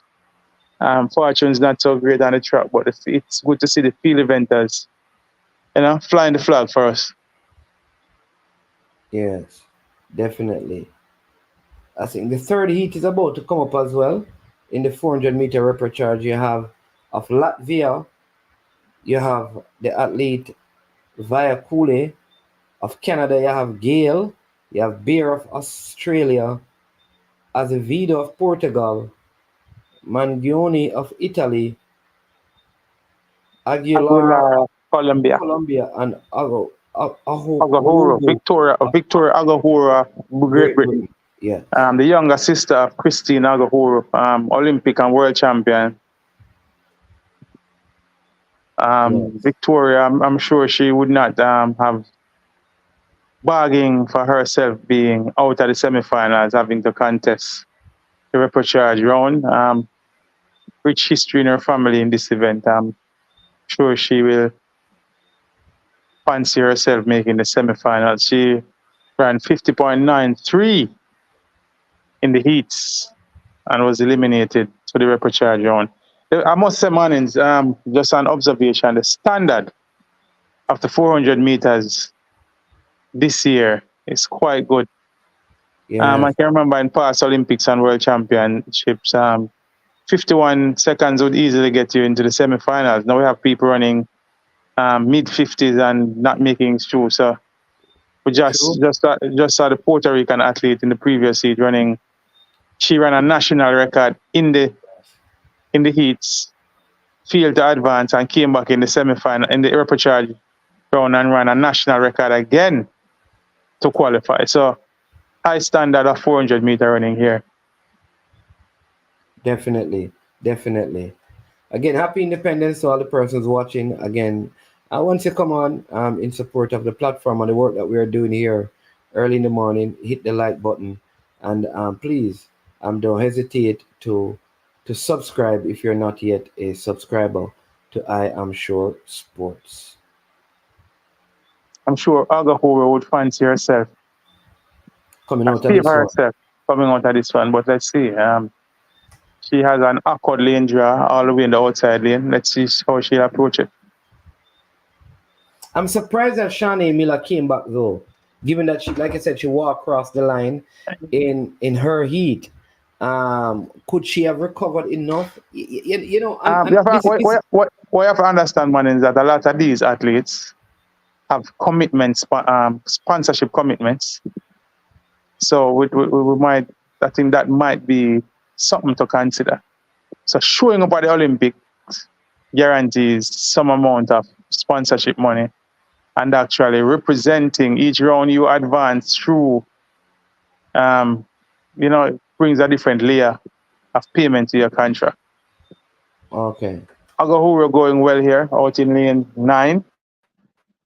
As I say, come over the bend.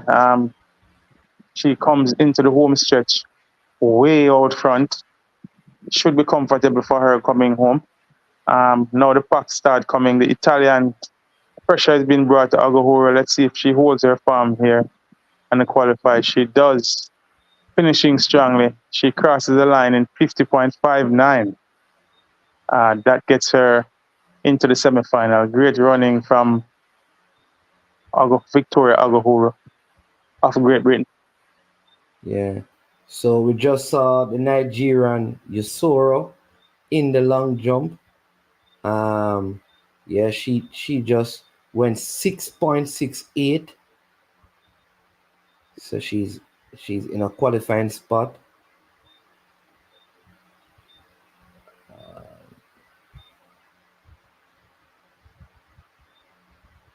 Powerful runner. Victoria Agahura. The British 4x4 team should be in contention for one of the medals, man. You know what I'm wondering, Pioneer, is if Kishane Thompson will run in the 4x1. I see no reason why he shouldn't. Stephen Francis spoke to him having hamstring issues between the semifinals and the finals at the 100 meter, but I don't think that should hinder him from running. Well, I'm here wondering if that is an indication from France that none of his athletes will be running in the relays. Hamstring issues occur in man, and it's something that sometimes can be rectified with on the massage table. What I read into that is like we should not expect any MVP athlete in the 4x1s, like both on the male and the female. I won't jump to that conclusion. I'm just keeping my fingers crossed. So you're saying that we wouldn't see Tia Clayton either? I don't think we may. That's what I'm thinking. We may not see her. You heard something to that effect? Man, that's I know that's not big jump there by the German Miambo. Yeah. Let's see if it's a legal jump. She's over the board. So she'll get a red flag on that. I don't think Stephen Francis has been objected to his athletes running in the relays as long as they're healthy. So I don't think if Tia Clayton is healthy, he'll be objected to her running in the 4x1. Okay. It's a chance for her to leave the Olympics with a medal. So I can't see why her coach would not support that. So long jump qualification continues. We see the Nigerian Osoro on the runway there. Let's see if that is a legal jump. I doubt it is. One. Legal long one. Yeah. Let's see. I think she might have just been over on the board. No man, it's a good one. Oh, put on the board 4.4 centimeters to spear. You're seeing the results of that, man. Yeah, man. She has it's a good jump. Her first one was slow, but this one is good. So 6.68. That puts her into the lead in qualifying. Nobody getting the automatic qualifying mark here at 6.75. Ivana Spanovic of Serbia, long-time servant at the sport, Olympic and world former Olympic and world champion. Italian has hit the Italian Ipacino. Larissa Ipacino did 6.87. But not in this group though. Must have been in the next qualifying group. So what happened is that both groups are going on at the same time. At the same time, yeah, man. Both groups are going at the same time. But I'm talking about this group because that jump just put the Kenyan Ohoro into the lead. Yeah. So she's the first automatic qualifier. Okay, Spanovic there. Left a lot on the board. Spanovic approaching the twilight of her career. She has been on the scene for a while. 6:51 in that attempt. She failed the first attempt, and that puts her in third place in qualifying. The fourth heat of the repechage round for the women's 400 meters are untracked. Of note in this, we have Ellis from the US who will run out of lane 8. Kendall Ellis. She ran a disappointing 51.16 in the heats. I think she'll be looking for some amount of reprieve here. Running out of lane 8. In lane 7, we got Sherar of Canada. In lane 6, we got Oker. Not seeing her country there. We have a Czech athlete, Lada Vanjova, in lane 5. Whoa, Woodall of the USA has qualified 6.90. Wow. Yeah, man, Woodall is one of the gold medal favorites. Yeah, automatic qualifying spot. She's one of the gold medal favorites. A couple of empty lanes. Marino from Brazil runs from lane 2 to the inside lane. A couple of empty lanes. Marino from Brazil. Yeah, man. From Colombia. Vandrovia from Chechnya. Becca from Ireland. Chirir from Canada. Ellis from the USA. And Bolingo from Belgium are the ones. So I see the Chechenian athlete who is in. We only have 6 in this panel, so a couple of athletes missing from this one. So no, the Colombian is not there, which is Licona. Yes, she's out. I'm sure Kendall Ellis will want to make right what happened in the heats. She's out with a bullet start.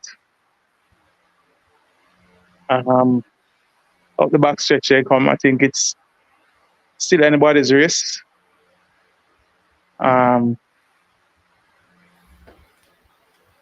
Kendall Ellis will have some work to do here going around the 200-meter curve. I see a couple of athletes closing in, coming into the home stretch. Kendall Ellis comes up in front here. Let's see how she goes down the home stretch. Bouncing down the home stretch, moving away from the field, and she will win comfortably in a time of 50.43. That is more like it for Kendall Ellis. That puts her into the semifinals. Becca in second.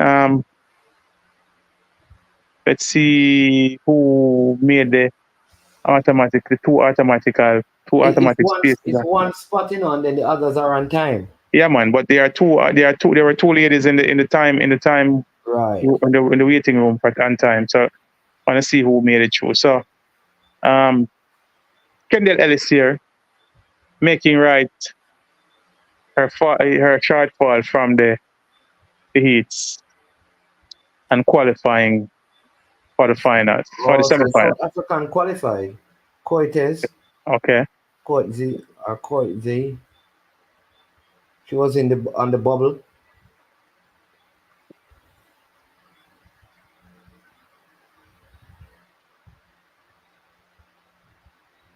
Manins, I want you to check for me and tell me when is the semifinals of the 400 meters.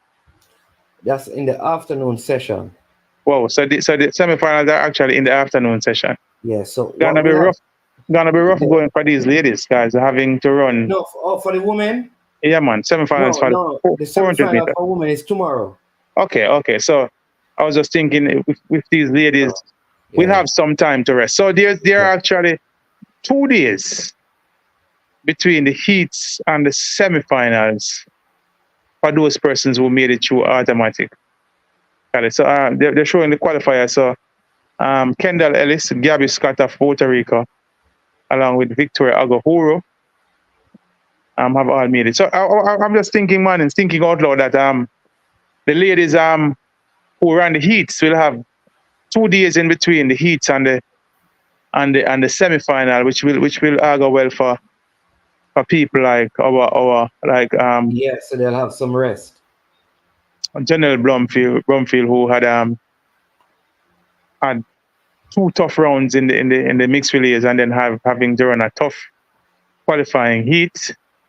So she will have some rest, and the same can be said for Nikisha Price, who looked a little winded after her heat. So hopefully she'll be fully rested and recovered for the final. I'm sure Nikisha Price. I don't know. I'll give you some information, man. She did say that she never. You heard what she said in her interview? No, I didn't see her interview. Yeah, what was she said she ran a very poor race. That can be understood. She was running from lane 8. I'm sure winning her heat will get her a preferred lane in the semifinals. So she'll be in competition, and I've not seen the semifinals yet, man. I guess the ramifications for the semifinals will come up after the qualifiers from the repechage round have been included in the semifinals. Right. So which actually comes up now. The 400-meter repechage comes up right now. No, man, that it was just completed, so it's gonna. The 400, right. The 400 meter. No, the men's 400 meter hurdles. Okay, big jump there by Davis with our Manins. I think that puts her over 6.9. 6 point. She automatic. She qualified. Yes. With that jump, automatic. She did the automatic qualifying mark of because she did 6 6.90. Here's another athlete, Mannings, who is doing a wonderful job in the marketing of her sport. She has a very bubbly personality, very outspoken young lady, and radiant smile, very affable personality. Always in the Wow. media, always, See, you know. I see Akeelia Smith. Just her second jump, so her first jump was 6.51. Her second jump is 6.59. So she's still in qualifying spot right now with one round of jumps left to go. All right. Set Group B of the Javelin show is up on screen. How did the diver do? Still haven't gotten any word. I think the diving competition is still in progress. We haven't heard any word on Unanite Wisdom and how we went in the platform diving.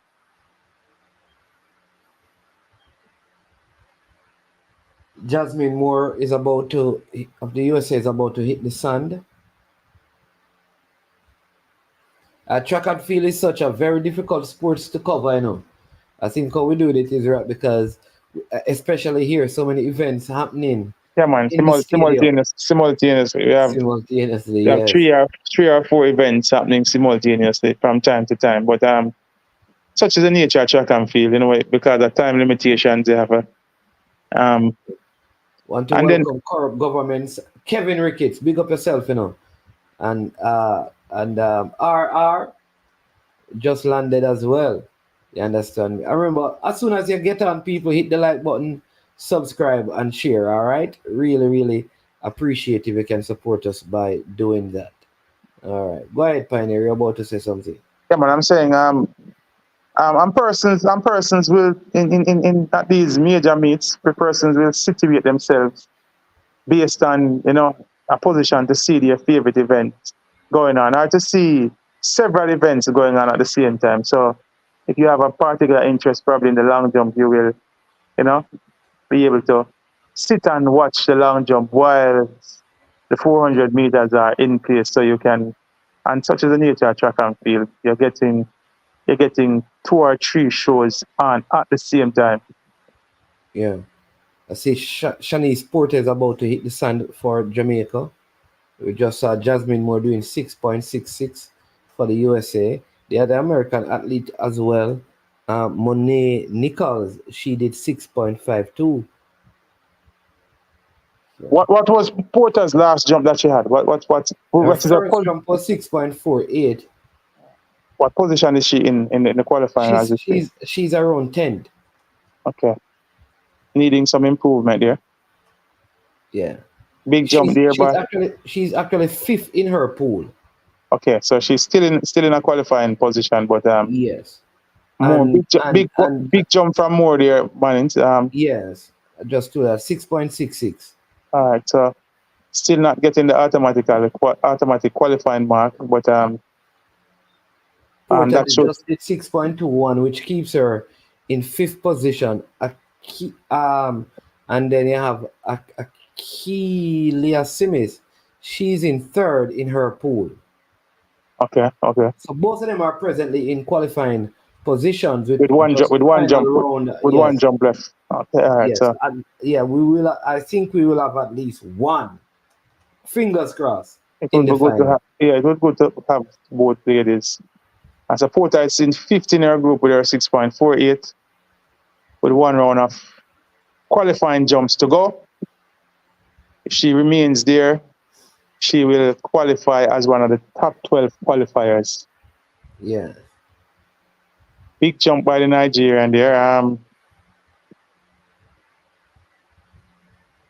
All 3 Americans are sitting in qualifying positions as well.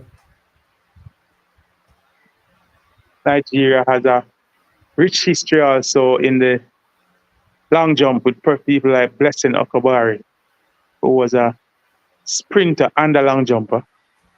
665 for the Nigerian. I see Osaro going for her final jump. She is also in a qualifying position.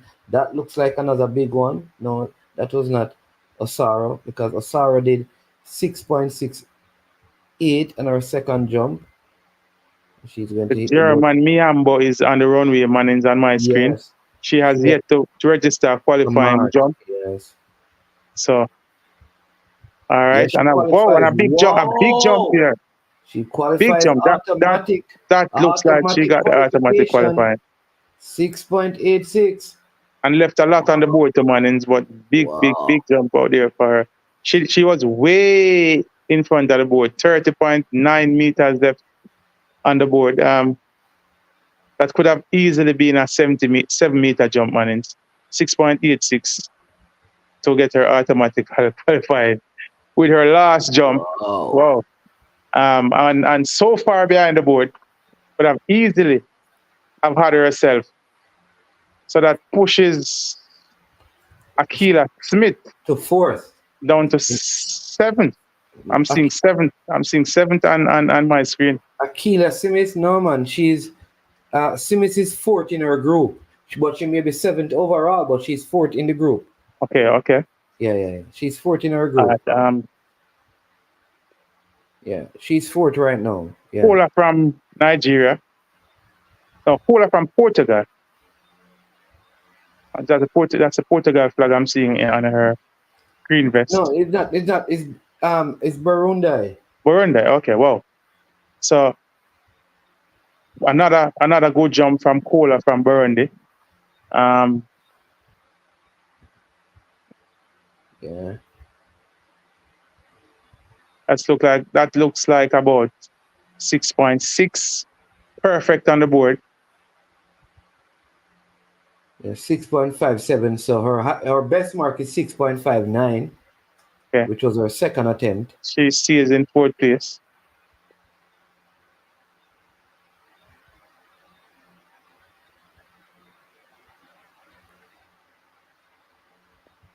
Still action in qualifying the Javelin also, Mannings. Yeah. You're right because Akila Smith is in 5th in her group. That's where she's at right now. And Porter is 5th. And 7th overall. Right, and Porter is 5th in her group. So if she's 5th, if Porter is 5th in her group, I think she's probably about 10th or 11th overall. Yes.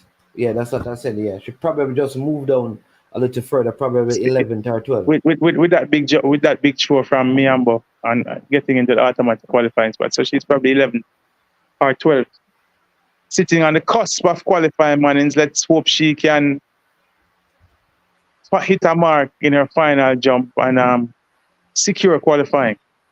400-meter hurdles. Good morning, TY. Good morning, Demo. Happy Independence. You understand me too. I hope you're in your Jamaican colors in the people. I can't put on mine yet because you don't know green screen, but I shall. All right. See, we have the men's 400-meter hurdles repechage round on track. All 3 Jamaican men making it through automatically in the heats. Bassett, big surprise that Trevor Bassett didn't make it through. He will have to hope for better fortunes in the repechage round. Ran 49.38 in his heat. He runs out of lane 6. Lane 5 is vacant. Lane 4 has the German. Lane 3 has a Goa from Japan, and Media from Qatar runs out of lane 2.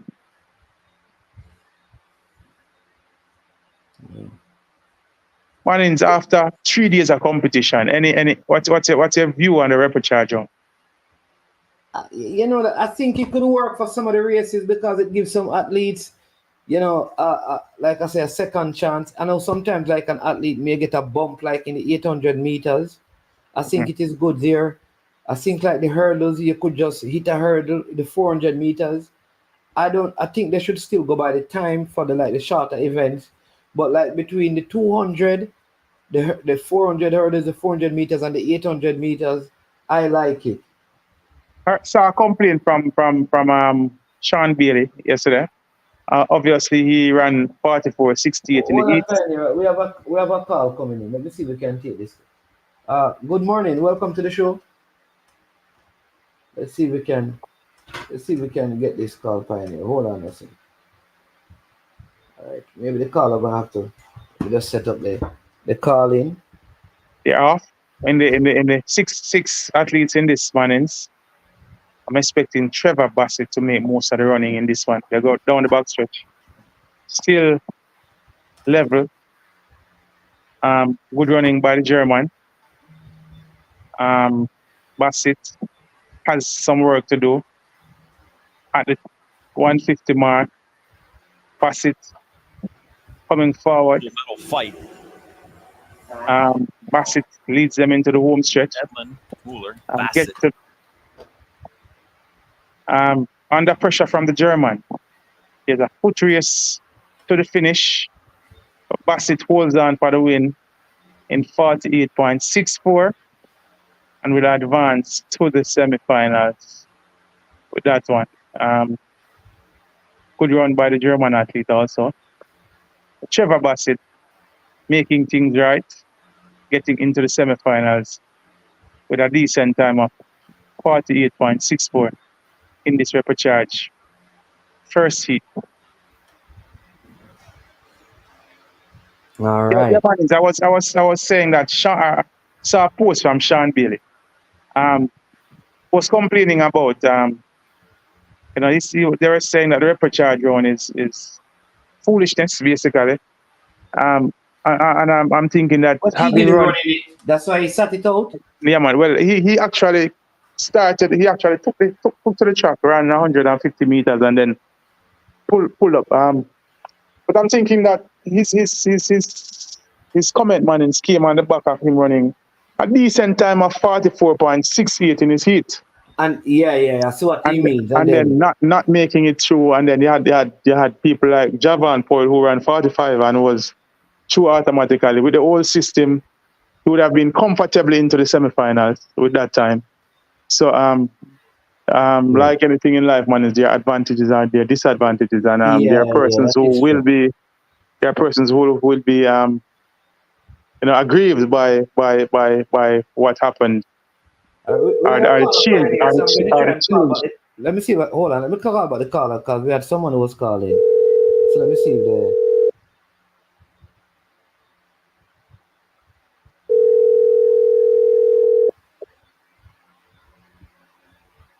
All right, not getting through. All right, continue, Pioneer. Yeah, but I say, man, like anything in life, when there is a change, and there is any deviation from the norm, there are persons who will be accepting of the change, and there are some who will be, aggrieved by the change. And Sean Bailey is saying that he's not in favor of the repechage run, and you can understand that him running what he would consider to be an excellent time that under normal circumstance would seem going through and having to come back and contest the repechage run, which for whatever reason, I don't know if he still feeling the impact from having to run so hard in the heats. But he gave it a go. We saw him with a grimace on his face, and then he kind of pulled up and pulled out of the race. So yeah. Luckily for Jamaica and for him, we are not in the 4x4. So I think that is where his Olympic Games ends. But I think let me just give you a little update, because I think Shanice Porter, as it stands right now, unless she goes a little further in terms of distance, she is not going to qualify. She's going to be out of qualifying. Wow. Yes, so she would need to, she would need to get into 6.6 range to qualify. The 6.48 that she jumped is, however, Akeelia Smith is still in a qualifying position. But Porter still has a jump to come. Okay. Seeing Peters of Grenada here in the qualifying of the Javelin, and he goes out beyond the 80 meters there. Let me see what.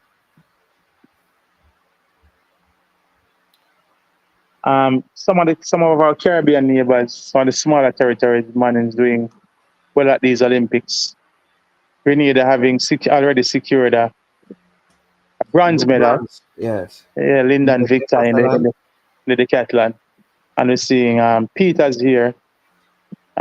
Big throw of 88.63 meters to qualify in the men's javelin. Yeah. So What I see someone saying that Mannings, I think the repechage charge, there's no R in it here, could be used for disqualified athletes too. I don't agree. I think if you false start, I don't want to see a back. No, man, somebody gave us the clarification that there's no reprieve for. This person is saying that they could be used for that purpose for people who get disqualified, okay. which I can't agree with, because you normally get disqualified because of your fault. Yeah, man. Any breach of the rule, then a false start is considered a breach. So can't see them using it for. It is something to be considered, doing, man. Because some persons are saying the false start rules are so harsh. Well, change that rule, but don't give them change the rule then. Well. Let's see how it is. I'm sure when these people meet in their boardrooms, man, it's, these discussions will happen. So let's see what happens going forward. Because in a way, man, whilst you penalize somebody for a false start, it's somewhat of a draconian rule, very harsh. Yeah, but you have to understand TV time, man. And but then I'm saying, man, if somebody false starts in I can't remember now, it is not applicable to the 100 meters, So it's 200 meters upwards. All right, and say for example, somebody falls out of the blocks in the 400 meter, which we have seen, and we have seen that happen here. Even though the starters have the discretion to allow them to run, but let's say they were disqualified by the starters, then maybe that could be something that could be considered. But let's see. Just food for thought. Some person will say there's no way you should be false starting in any race above 200 meters. Yeah.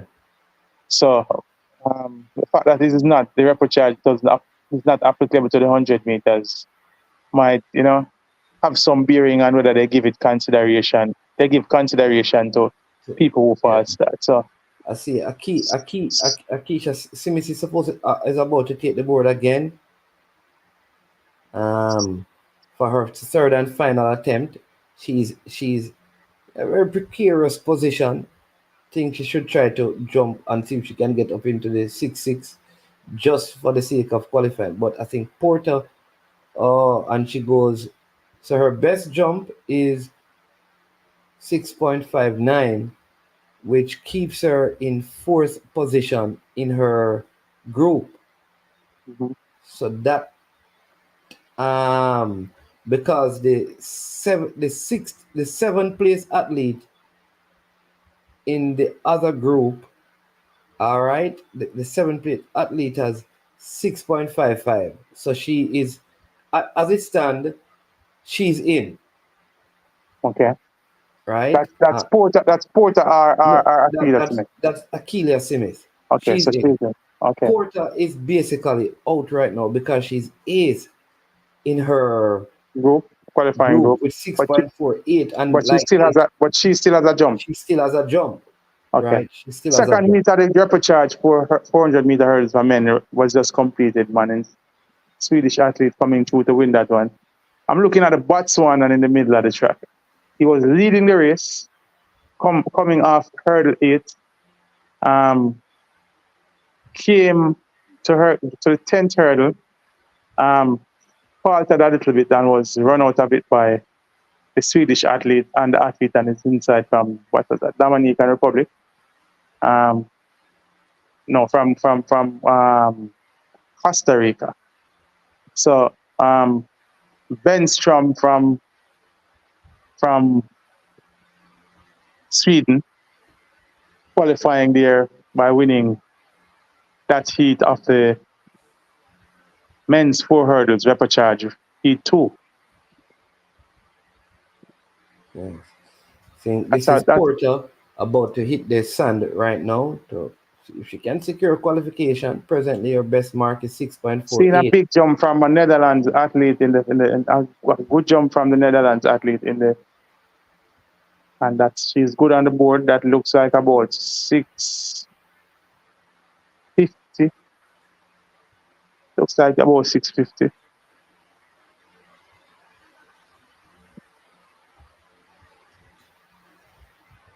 You know what?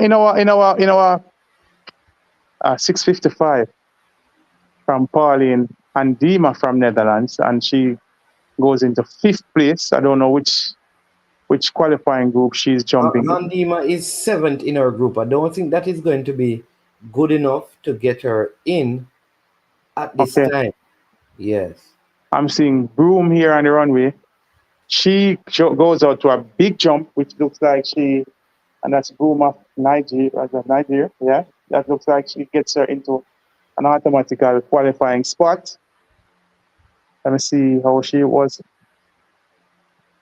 Good on the board. Big jump by the Nigerian. Yeah, she qualifies automatic with 6.76. Yeah, she has just secured one of the automatic qualifying spots. There you go. So that will push Porter further down the board. Yes. And Porter has fallen her final jump, so Porter is definitely out. Outside of she will not be advancing to the final. So yes, so Akeelia Smith with 6.59 is in. Another big jump there, Mannings, from the Romanian.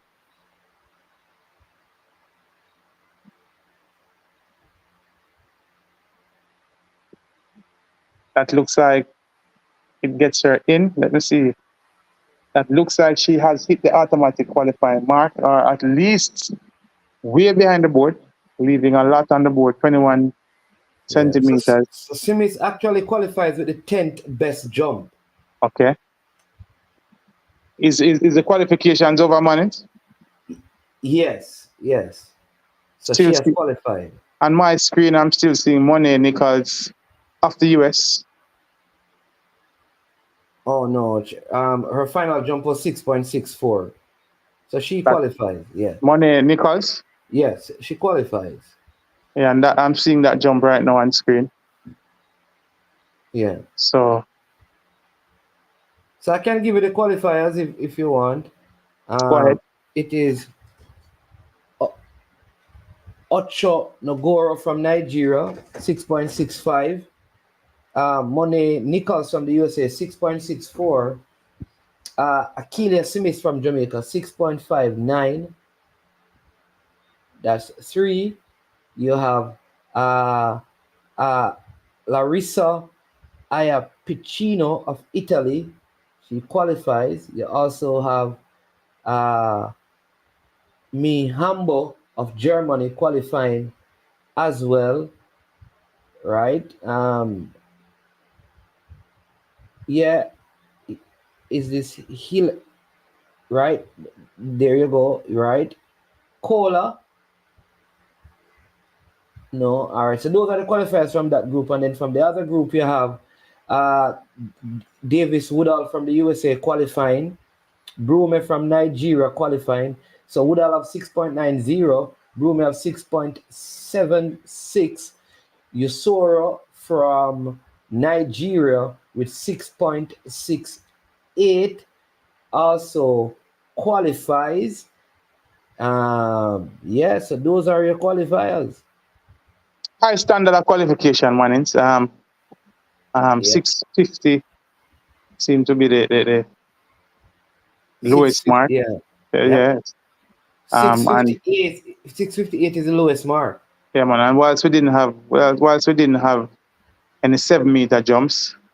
Quite a number of the ladies getting out to 680 and in 680, 670s and 680s. So high standard of qualification. It's gonna be tough for Akila Smith in the finals. Yep, unless she can do her PB, which is over 7. But I don't think that is even good enough to get her a medal, given like Woodall and. I think we're gonna see a couple of 7-meter jumps, considering it's gonna be in the evening time, which will be more conducive to some longer jumping, and they will have more rounds to contest, man. And so I think 7 meters, at least 7 meters, should be the standard for the finals. Yeah. Another heat and track here for the 4 hurdles of the men's repechage round. Final one. Not seeing any name of repute here in this one. This is 1, 2, 3, 4, 5 athletes. Yeah. Akman of Turkey, but I'm wondering, Mannings, if my memory serves me right, did Capello never qualified automatically? But he's not in this either. I don't think he finished. I don't think he finished. Oh, he didn't finish. Oh, wow. Okay.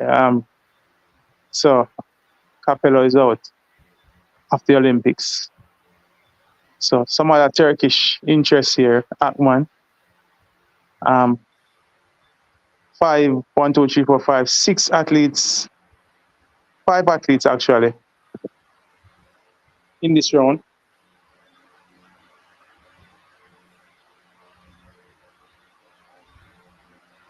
Mannings, what else do we have on the program after the hurdles? After the hurdles, we just have the men's 200 repechage. Okay, and which will have two Jamaicans. Yes, and that closes out the morning session. I think it was at a false start. Or a faulty start. Seeing a yellow card or green, it's a yellow card we see. Showing to Akman.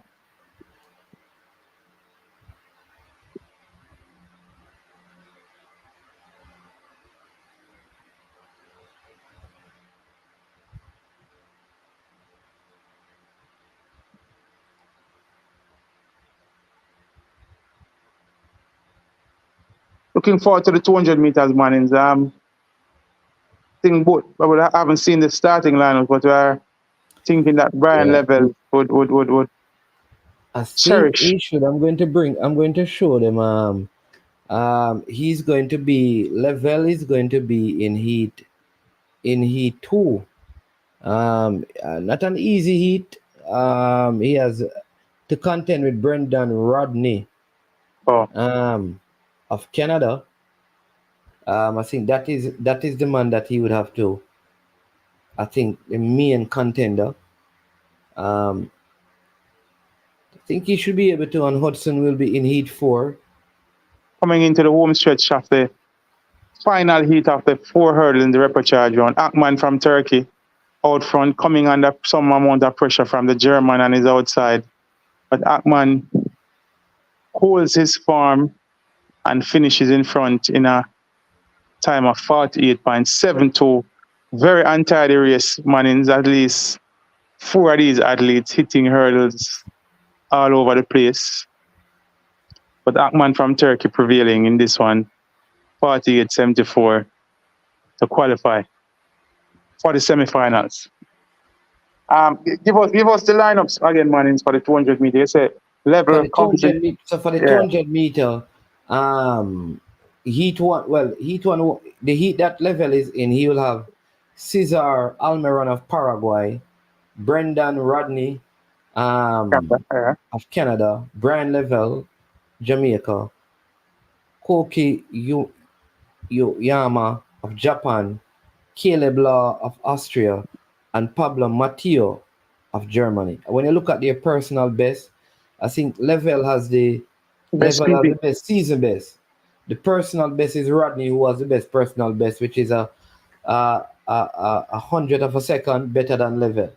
Yeah. And the heat that has Hudson. I think Hudson should qualify because the man who would have contested Hudson is Richardson of South Africa, who actually pulled up. if you remember, but he walked across the line. Yeah, man. Yeah. Yeah, So Ian, yeah, you'd have Thomas Nimage of the Czech Republic, Benjamin Richardson, Felix Stevenson of Switzerland, Eric Eraldson of Sweden, Andrew Hudson, Jamaica, and Ian Carr on the outside from Bahamas. So he should be able to navigate his heat. So too Level. I am expecting both of them to advance. yeah, man. Let's see how they go. Getting a chance at the preview. I would love to see. The thing is that on time, I don't think they would have made it. Yeah, they ran poor races in the heat.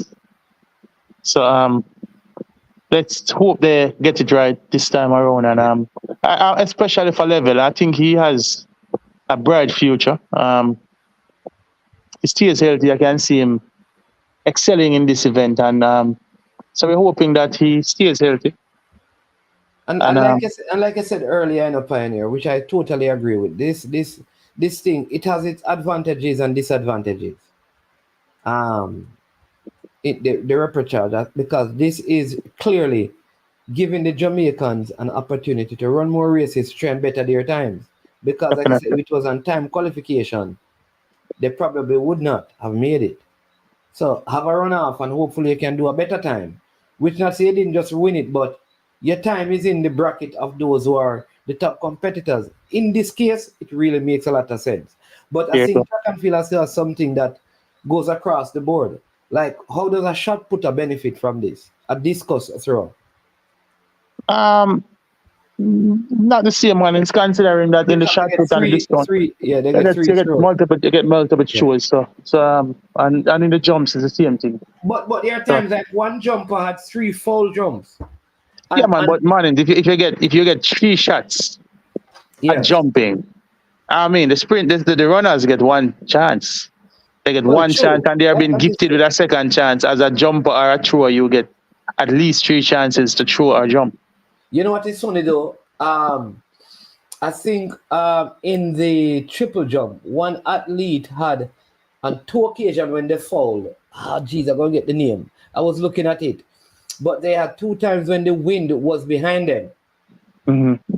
The jump that they actually got to get into the finals was when the wind was what was it, minus, which means that it wasn't a factor. But when the wind was plus, the foul jump, which means I'm thinking that maybe the wind pushed them further. Maybe the wind had some impact on them. So yeah. But I do understand that you have 3 opportunities. So yeah. Yeah, man. Many things can happen in a race, especially as we just spoke about a hurdles race. So the chance that these persons are able to get a second chance, I can see them keeping this going forward as time progresses. I think, in my estimation, based on 3rd day of observation, I'll give it another shot at the World Championships next year. Right now, I'll give it a 7 out of 10. Yeah, man, I'll give it another shot at the World Championship next year before, I'll get a test run at the World Championships to see. This is the Olympics. Try it at the World Championship, and if it's something that the athletes are in favor of, and if it's something that coaches are in favor of, then by all means keep it going forward. I mean, as sports and life evolves and new things are implemented over time. So if it makes the sports better, then by all means. And as I say, you're still gonna have people who have naysayers. Nothing is gonna be implemented that everybody is gonna agree with. Mine takes me back to basketball when the concept of the playing run was implemented. Even LeBron James himself was critical of it, and we see where over time he has been one of the beneficiaries of the playing round. So as life and time and sports evolve, new things will be. I'm telling you, Pioneer, we're joking as a nation, because I'm all thinking like I need to call out a basketballer here in Jamaica. It goes by the name G Star. You're telling me that G-Star cannot put together three other persons? Because that's all they need. I think you need around 5 persons for the 3-on-3 basketball to qualify from out of this region. Yeah, man, it's tough, you know. 3-on-3 basketball is tougher than regular basketball, man. Nah, man. Yes, man. Believe. 3-on-3 cannot be tougher, man. Take it from me as a man who play a little, but as a crazy basketball. Saying 3-on-3 basketball is not as easy as it started. You have to be more efficient and more proficient as a basketball player to play 3-on-3 basketball. You're telling me that G-Star cannot find 2 other persons and qualify a team? Like, I'm thinking like so many other disciplines in the Olympics. I think like Jamaica can actually qualify if we invest the resources. Yeah, but coaching, I think about coaches and infrastructure, man. If we do get the coaching in, we are an athletic nation in terms of man, if you notice, most of the things that are introduced to Jamaica, for example, something like rugby, not a traditional sport, but we have had a fair amount of success in rugby.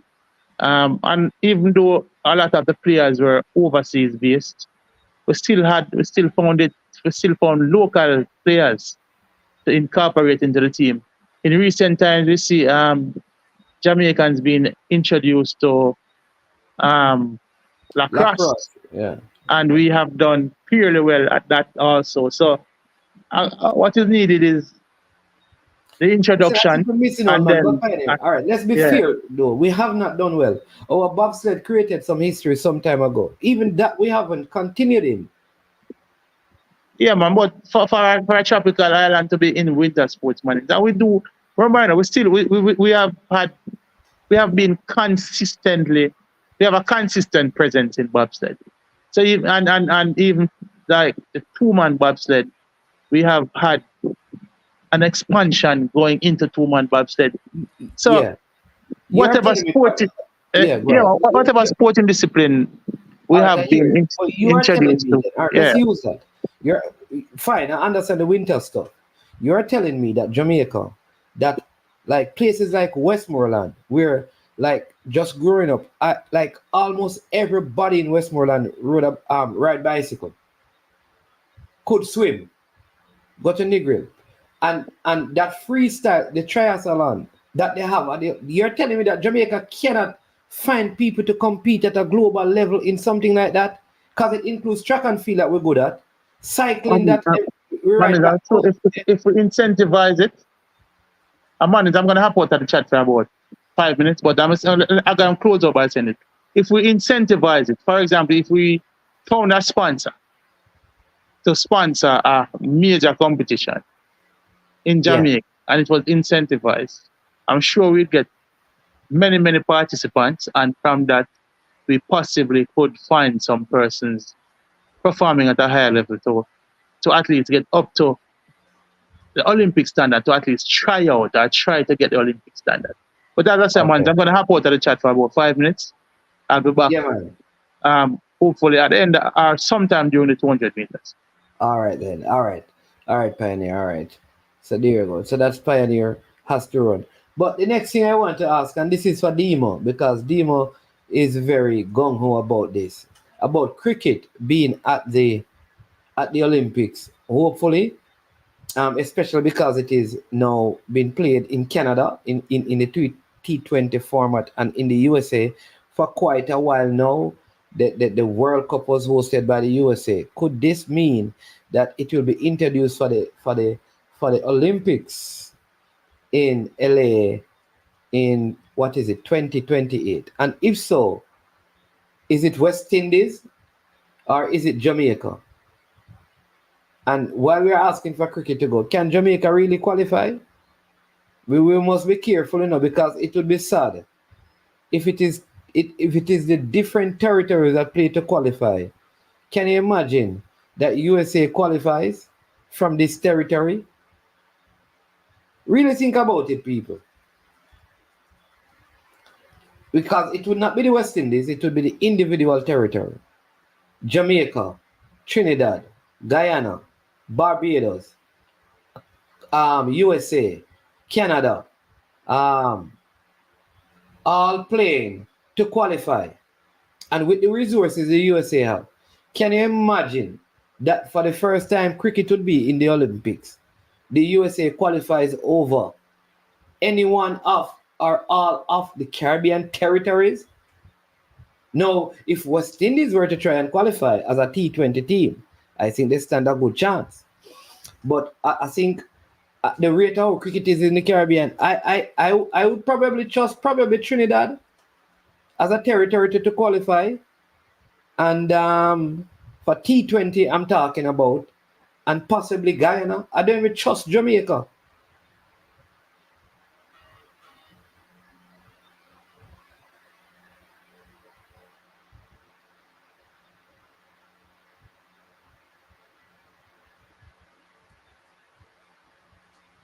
Yeah, hear your point, first responder. How many of our footballers you think gets up in the AM to run and keep it fit when no one is looking? Not enough. I would say the 200 meters, the first heat is up and it is off. And let me tell you who wins this one. On Zuriki of Nigeria wins with the Italian Petro Rossi finishing in second place. That's something that we need to talk about. That is true. But first responder, I think that Jamaica could participate in more events. Maybe it is because they are not financed, but I think, come on, some of these guys out there carrying out with some craziness, man. Let them do some boxing and all of them things. Get the people, I don't know. I just feel like we're not using up all our talents. There you go. So this is Heat 1. There you go. 20.51 is the winning time. Traore of the Ivory Coast did not, and so we have next athlete coming up. In the next heat, we'll have Brian Lavelle.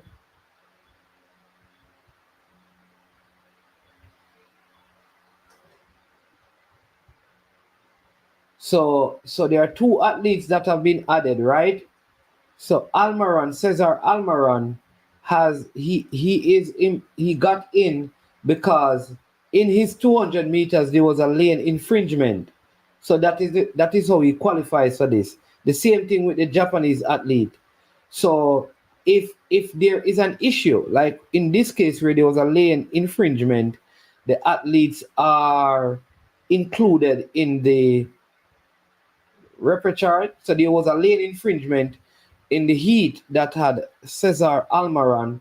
There was also a lane infringement in the heat that had the Japanese athletes. So both of them have been included in the repechage. Yeah. Yeah, man. Bless up, Ricky Teng. Happy Independence to you, man.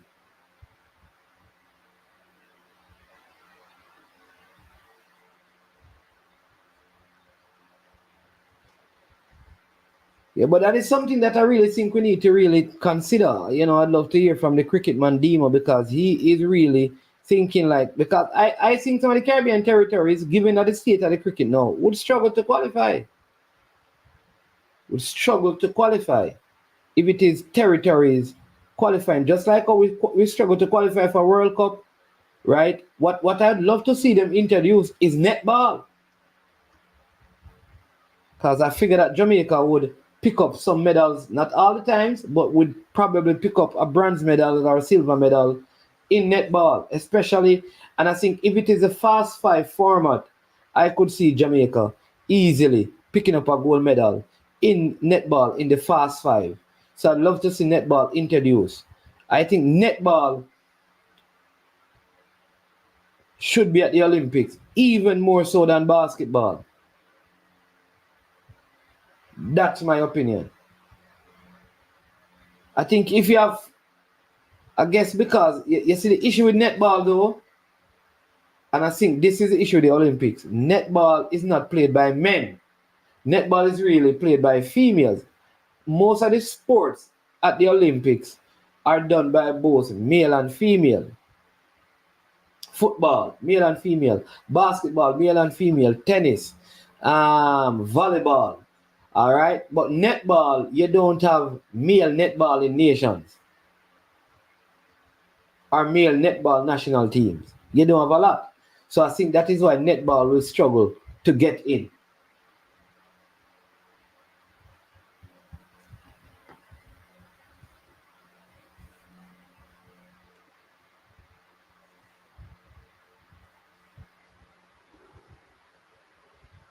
Next, Jamaican on the track will be Smith-Levell. Have around 20 minutes of the stream left. 2 more races and then we'll close the stream and then we'll be back later in the afternoon. Again, it is Independence Day, so happy Independence. If you're watching and you have not yet subscribed to the channel, ensure that you are subscribed to I Am Sure Sports. If you have already subscribed and you have not liked the video, go ahead and hit the like button right now, right? Would appreciate that if you just hit the like button and support I Am Sure Sports. Pioneer has been here with me all morning. In the afternoon session, we'll have more panelists being a part of it. I think a lot of people are recovering. Yesterday was a tough day for a lot of people, and that is just because the day before Jamaica didn't do so well, and it took a toll emotionally on many of the fans. But it is the way of sports. If you follow football, especially Jamaica's football, you would have had experiences like this that would have prepared you for the Olympics. Like yesterday, our U15 girls, I think they play today or tomorrow. I think they lost their first game. This big score thing getting very common now. Football, we need to put a stop to it. I think they were defeated 11-0 by the USA at the U15 level. So Smith-Levell is up. He is in lane 5. I'm expecting him to come through and take this one. This is Smith-Levell. This is his opportunity to redeem himself. Was running a little heavy in his heat. Again, they have Cesar Almaran, Brendan Rodney, Smith-Levell, Koki Yui Yama, Caleb Law, and Pablo Mateo. I think a couple of athletes are missing from this one. Is it? I think we have Pioneer he has rejoined us. Yeah, man, just in time for this heat. Hudson runs in lane in heat 3, right, man? Yes. Okay, so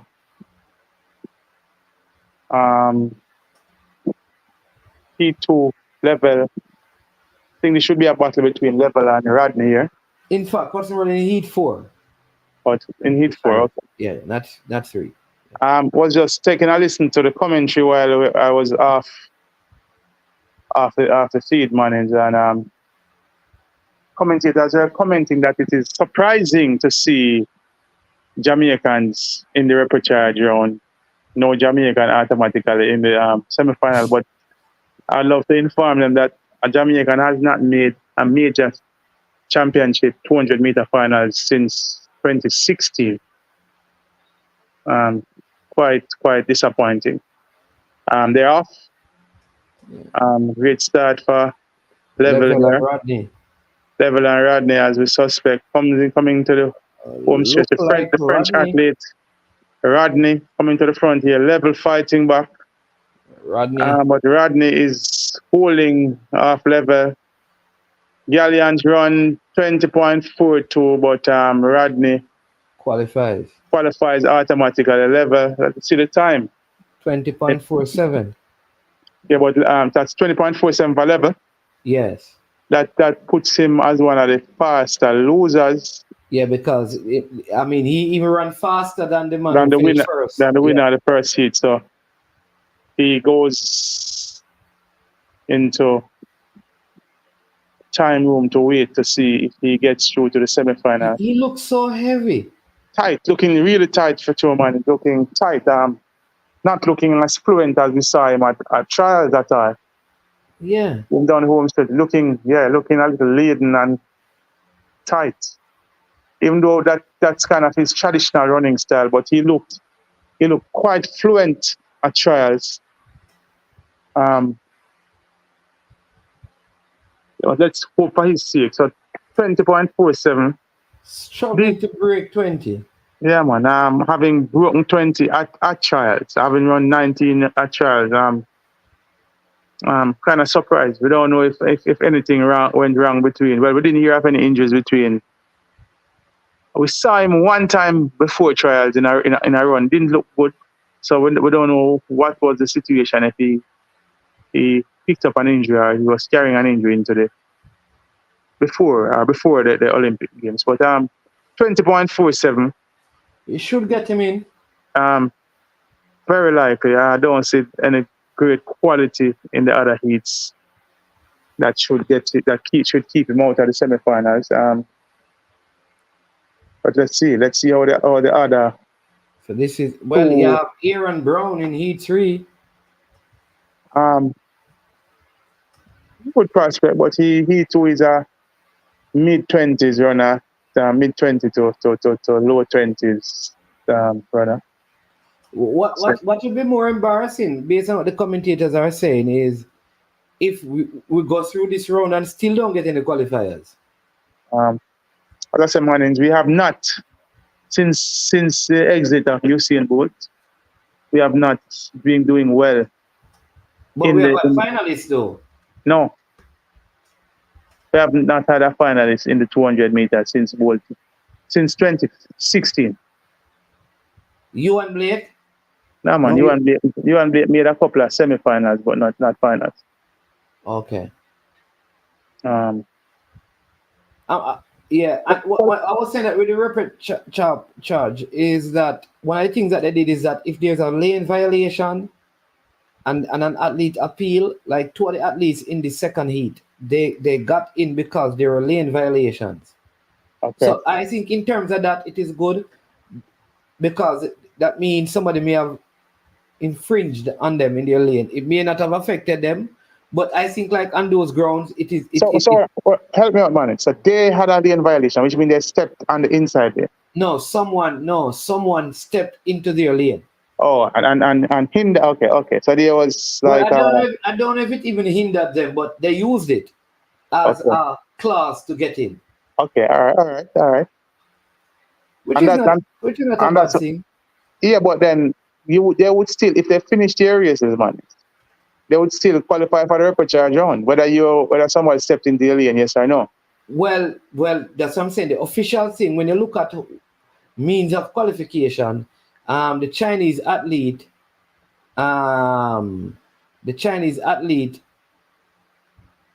and the Paraguayan both qualified based on lane violation.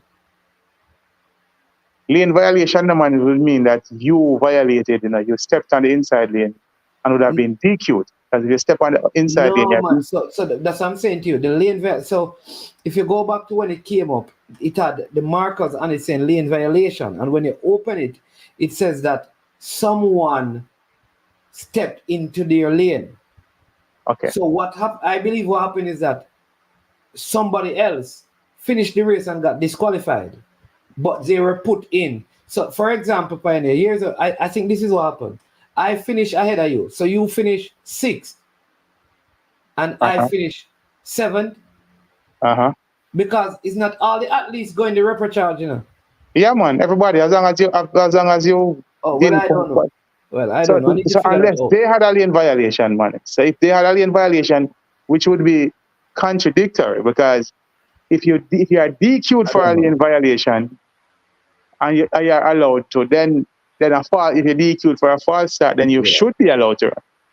Because a lane violation and a false start is almost an equivalent scenario. Yeah. Yes, disqualification. So I need somebody in the track and field world to explain it to me, because Manager, after the podcast, and I'm gonna, because the truth is, I've heard about the repechage. I have not investigated it in details.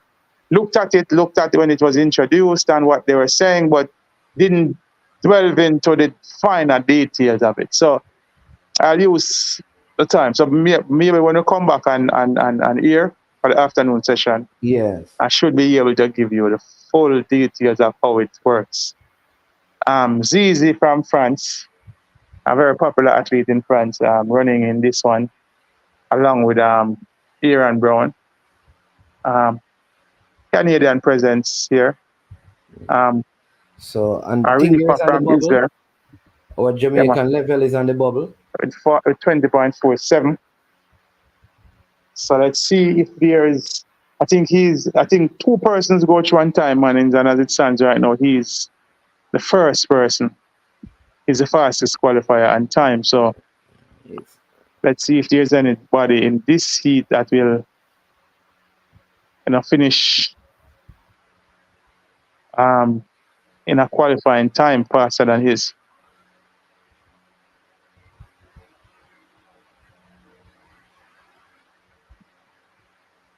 We'll see Andrew Hudson coming up in heat 4. But this is heat 3. We have 1, 2, 3, 4, 5, 6 athletes in this heat. Pioneer, maybe I can take this. No, yeah. I think Veronica Campbell-Brown got a medal at her debut Olympic. If memory serves me right. But she got a relay medal. She got a relay medal, yeah. Relay medal in 2020, in 2000 in Sydney. She didn't contest an individual event, ran the 4x1 and got a medal. What is the person asking? If there's any Jamaican... any Jamaican in history got a medal at their Olympic debut except for Kishane. What about Million Walker? Shelley Fraser Price won the gold. At her first Olympic? First Olympic, yes. And Million Walker too? Yeah, man. Million Walker won the gold at her first Olympic. Many are Jamaicans. Johan Blake got the silver medal at his first Olympics. 2012 was Johan Blake's first Olympic. It was double silver and 1 gold in the 4x1. So, many Jamaicans. There are good running from Brown in lane 4. Zizi really started well as well. All right, so Brown and Zizi coming on. Zizi battling with Brown. Heated battle going down. Zizi, Brown. Whoa, it's close on the line. I think Zizi got it. I think Zizi might have just got it. Yeah, Zizi got it. 20.40. Brown will be probably 20.41. 42, so he goes ahead of Levell. Yeah, so he himself, Brown and Levell would be the two on the bubble. Home crowd and home advantage benefiting Zizi, being buoyed by the French supporters there. Must say they have had good support, the athletes here. Yeah, man. Brilliant bend by Zizi. Brown kind of tightened up a little bit coming down the home stretch, while Zizi was a bit more fluent. Wow, close, very, very, very, very close finish. That doesn't look to me, man, is like a 200th of a second difference in the finishing. Wow, it looks tight. But awarded to Zizi in a time of 20.40. Brown goes to the weight room along with Levell in a time of 20.42. So Levell is now the man on the bubble. Yes. And Zizi is rolling up the crowd like he just won the gold medal in the 200 meters. No, but listen, this is why these things are good enough. But because we normally have these, I don't know if they did, but you have like the preliminary where you have some athletes that never, I guess because of the nations that they are from, they bring them to the Olympics and then... Yeah, man, the preliminary round. When those athletes win those races, you won an Olympic. I think they should start giving them some certificate or something for them things, because some of those places, You understand me, Pioneer? It's a certificate of participation. Worse if you win and you qualify for the main event, that's in itself for some countries is historic. You're probably the only person from, that nation to probably have done that. Zizi dipping well at the line, man, and that I think that is the difference between him and Brown. He actually outdipped They just showed the replay, man, and they gave a still shot and a 3D shot, rolling 3D shot at the finish. Listen, Pioneer, I'm telling you, sometimes I watch these races and I'm saying it's just home crowd support, because I swear that the camera angle would make me believe that Brown won that race. Yeah, it looked really close, but when they showed it just now and they applied the 3D camera to it, ZZ's torso seemed to have been lunged some distance ahead of Brown's torso. So the discussions will continue, Mannings. I don't know if I've heard even a song already being made about it. Yeah, I'm going to play it at the end of the show. Yeah, man. Yeah, careful of the copyright strike, Bridget. But very, very interesting situation, and I think the conversation will continue. And I've seen persons from outside of Jamaicans. I've seen non-Jamaicans vlogging about it, and yeah, and listen, one of the things I've heard is that the history will show that they ran the same time. So why not give both of them the medal? Mannings, we have had this situation in track and field before. To the winner goes the spoils, my brother. And I've seen where they have given both persons the medal. Sharon Simpson, Karen Stewart in 2008. All right, so here's what I believe, Pioneer. If this were Curly and Lyles, they would have given one. They would have given both of them the goal. This, to me, a lot of this is about creating what you call the rivalry between these guys, because there's going to be a lot of money made, whenever these guys meet again, Yeah, man, I said that. Steve Francis is a man who normally speaks his mind. He would have looked at the race and he acceded to the fact that he thought Lyles won. So I myself declare that based on watching it in real time when we saw the race, I thought Lyles got it. So I'm looking at the still pictures though, it's not clear. Man, do you know that even in 2017 when both lost, came third in that race? There are persons who produce. Even that one. No, but I'm saying there are persons you can always produce a still picture from an angle that will make it look. So you can find a camera angle that will make it look that, like, as long as it's a close race. Yes. You're always gonna find a camera angle that will make it look like. Oh, the Bobby Blackstar has belatedly joined us. Just getting up from him slumber. All right, Gabby. Good to have you here, Gabby, because I am going to hop out after this 200 meters. So I'm going to allow Gabby, based on everything that he is observing, to do probably the anchor leg, so to speak. Mannings. But I will stay throughout this final heat of the repechage. Gabby, I know that you're not a big fan of the repechage, John. But you have to get me up to speed because I don't know what's going on all day. I have to be honest. I'm just getting up. All right. Of Jamaican interest, we had some qualifying in the women's long jump, and we had two ladies there. Akira Smith, who we saw in the triple jump, and Porter. Akira Smith qualified as the 10th qualifier. Unfortunately, Porter, with her jump of 6:48, didn't make it through to the finals. And the only other thing of Jamaican interest we're having in the morning session here, Mannings, correct me if I'm wrong, is our participation in the repechage round after 200 meters. We just saw Smith-Levell in heat 2. He ran second in that. He's now in the time waiting era as the man on the final bubble spot. 20.47. 20.47. So and we are about to see the final heat of that repechage round with Andrew Hudson running out of lane 6, it is, or lane 7, running for a qualifying spot. 5 runners in this. Hudson comes off the curve. Looks like Hudson is going to take this one. Way ahead. Let's see if he can hold on for this. He has a tendency to fade in the home stretch, and he's fading. And he does fade. Being caught by the runner from Sweden. Run out of it. The winning time is 20 points. So Level is in. So Level is in, and Hudson is out. This has been Hudson's modus operandi in these Olympics. In the first round, he got a similar start, came off the curve out in front and faded, and here again, fading again down the home stretch. He had comfortably a 2 meter lead coming off the turn. Impressive curve.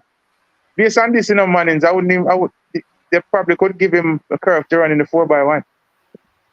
He runs a mean curve, but Level did do a good curve as well. Well, you're right about that, and Level was put at our trial. So, there you go, Garvey. I'd rather Level on the curve than this man. But Hudson. I'm not a fan of Hudson in terms of. Yeah, I think he has this feel. I think he's some athletes have a lower ceiling. Yeah, I think definitely. Hudson has hit his ceiling. So Level makes it through to the semifinals from the repechage round. But Pioneer, before you run, because we're going to come back later, and we're going to let Garvey do the wrap up and just shout out his channel again. Somebody's asking, has there in any time in history when two athletes were awarded the same medal, two persons getting gold or two persons get? Yes, I think I've seen that before. I think two Jamaicans got the same medal already. It happened with our own Jamaican team, with Sharon and Karen Stewart. But I can't remember it happening with the gold medal. No. Can't remember it happening with the gold medal, but I do remember Karen Stewart and Sharon Sims in 2008. And hold on, the Pioneer. I remember one, but it was not in track. In the long jump the other day. Was it the long jump? High jump with the guy from Qatar and the Italian, yeah man. Yeah, they share the gold medal. But that's a high jump, and the high jump is, remember, the high jump. The ramifications for the high jump are based on count backs, and things. So he's asking in the Olympics though. Was the World Championship with Karen? No man, it was the Olympics, the 2008 Beijing Olympics. Yeah, it was the Olympics. And the high jump was also in the Olympics. It was also the last Olympics. Tokyo, the last Olympics. So it has happened, but I don't remember it happening for a gold medal. So level advances. The time that we can remember as well is because there were two Jamaicans. Yeah, but I think if it happened, but we are remembering the high jump Mannings and that wasn't two Jamaican. Yeah, but what I'm saying that the flagship, I cannot see this happening in the 100 meters. They're gonna find out. It is going to build the rivalry. If they were to even take it to the 10,000th of a second, they would have taken it up to that. There you go. Yeah, they would have done that. Yeah, man, they would have done what was necessary. But listen, people, personally, I want to ask you a question. This Olympics, right? As I had felt coming in, which is not surprising to me. I thought this would be our worst display on the track in an awfully long time. But it's definitely gonna be that way. Nobody can deny that at this point. This is gonna be our worst track showing in a long time, regardless of what the field events people do, because we're not gonna win a medal in the women's 200 for the first time in almost 50 years. We're not gonna have a man in the finals of the 200 meter, the bar in a miraculous run by Level. That has happened. That has been happening since 2016, though, Gabby. Well, definitely. But it just showed. But it's continuing. And then now, on the women's side, no medals in the 100 meters. Yes. And we did get a silver from Kishane, but I think it's time for people to realize that wave that we rode for that 15 years or 16 years, that wave is over now in a Pioneer.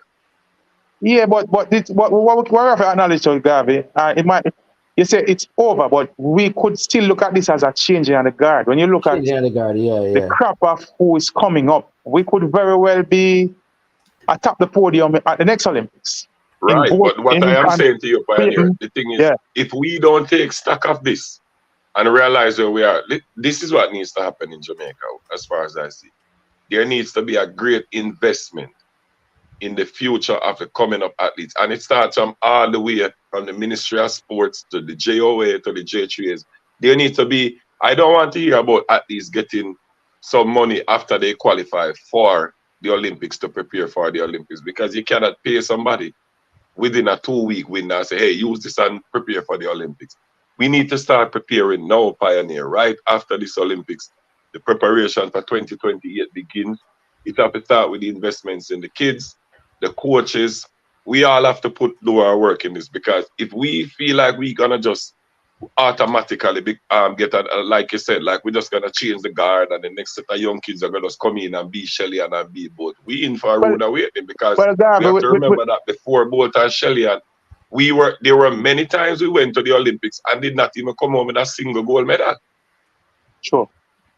Oh, what I'll say to that though, Gav, is that we have the infrastructure in place in terms of the clubs. I think we need to sharpen up, and I'll be out in a little while. If you don't hear me, then I'm out. Where I think we need to tighten up is on our administration. The clubs, the coaches and the clubs are doing what they need to do. I think it is the administrators that need to get it right. And I do agree with you, Garvey, that in terms of the financial support to athletes, that we need to put some things in place. To your first point, though, Garvey, quickly, I'm not yet ready to throw in the towel in this Olympics. If we were to, for example, mine gold in the 400 and in the 2 and in the 1 and in the 100-meter hurdles. And in the long jump for men. Long jump for men or for women? Or in the long jump for men, for men. The track different from the field managers. I acknowledge that we have done well in the field. The 400 is field. The 400 and the hurdles would be field. Would track, Garvey. So still harboring a little hope. The good thing, Garvey, I want to go back to Nikisha Prayer. She has 2 days in between heats and semi-final. I was looking at something last night and realized that 2 of the ladies who will be contending with her not directly in the semi-final, but Anning, who looked good from Great Britain, is actually her college mate who she has been beating. Same thing for Kaylin Brown. So I think with 2 days rest, she will, and she did come out and say she ran and I think this was based on the lane assignment. She ran a bad race in the heats. Still harboring hopes of gold there. And we have 3 capable ladies in the 100-meter hurdles. So if we were to mine 2 golds on the track, it still would put Jamaica in good stead. Still a little bit of disappointment, but let's not throw in the towel yet on this Olympics. But to your point, I really believe that we can get gold in the women's 4x4. It's gonna be a little tough. US are gonna be strong when they include Sydney McLaughlin, but Sydney McLaughlin comes in, but I don't think the rest of their 400-meter athletes are quality. Shamir Little is good. Shamir Little is a quality 400-meter. Well, when they run on relays, they look better than they are, though. Yeah, man. They're Garbage. They're gonna win, man. US are gonna win. US are. Let me not just concede yet, but they are the favorites. I think that is it for Pioneer, and I think that is his battery. Yeah, man. So, Garvey, listen, we're coming back later. Talk to the people, tell them what's coming up on your next video. You understand? We have to preview the channel, you know.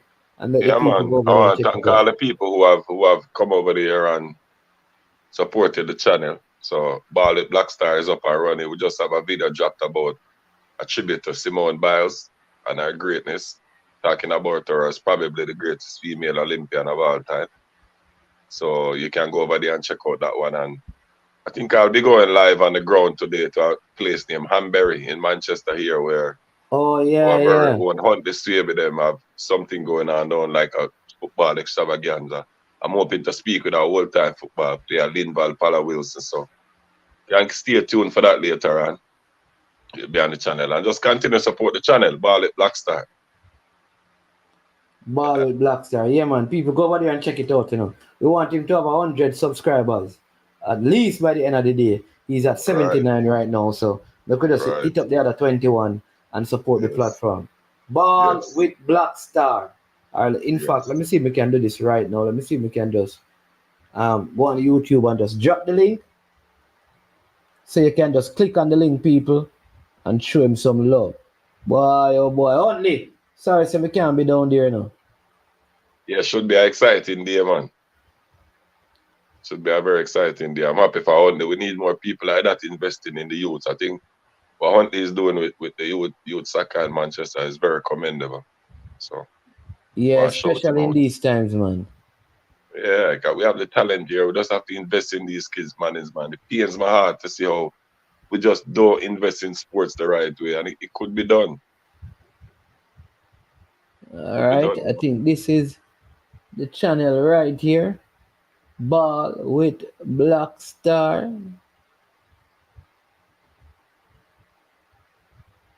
All right, so people watch this now, so we're gonna drop it right here soon.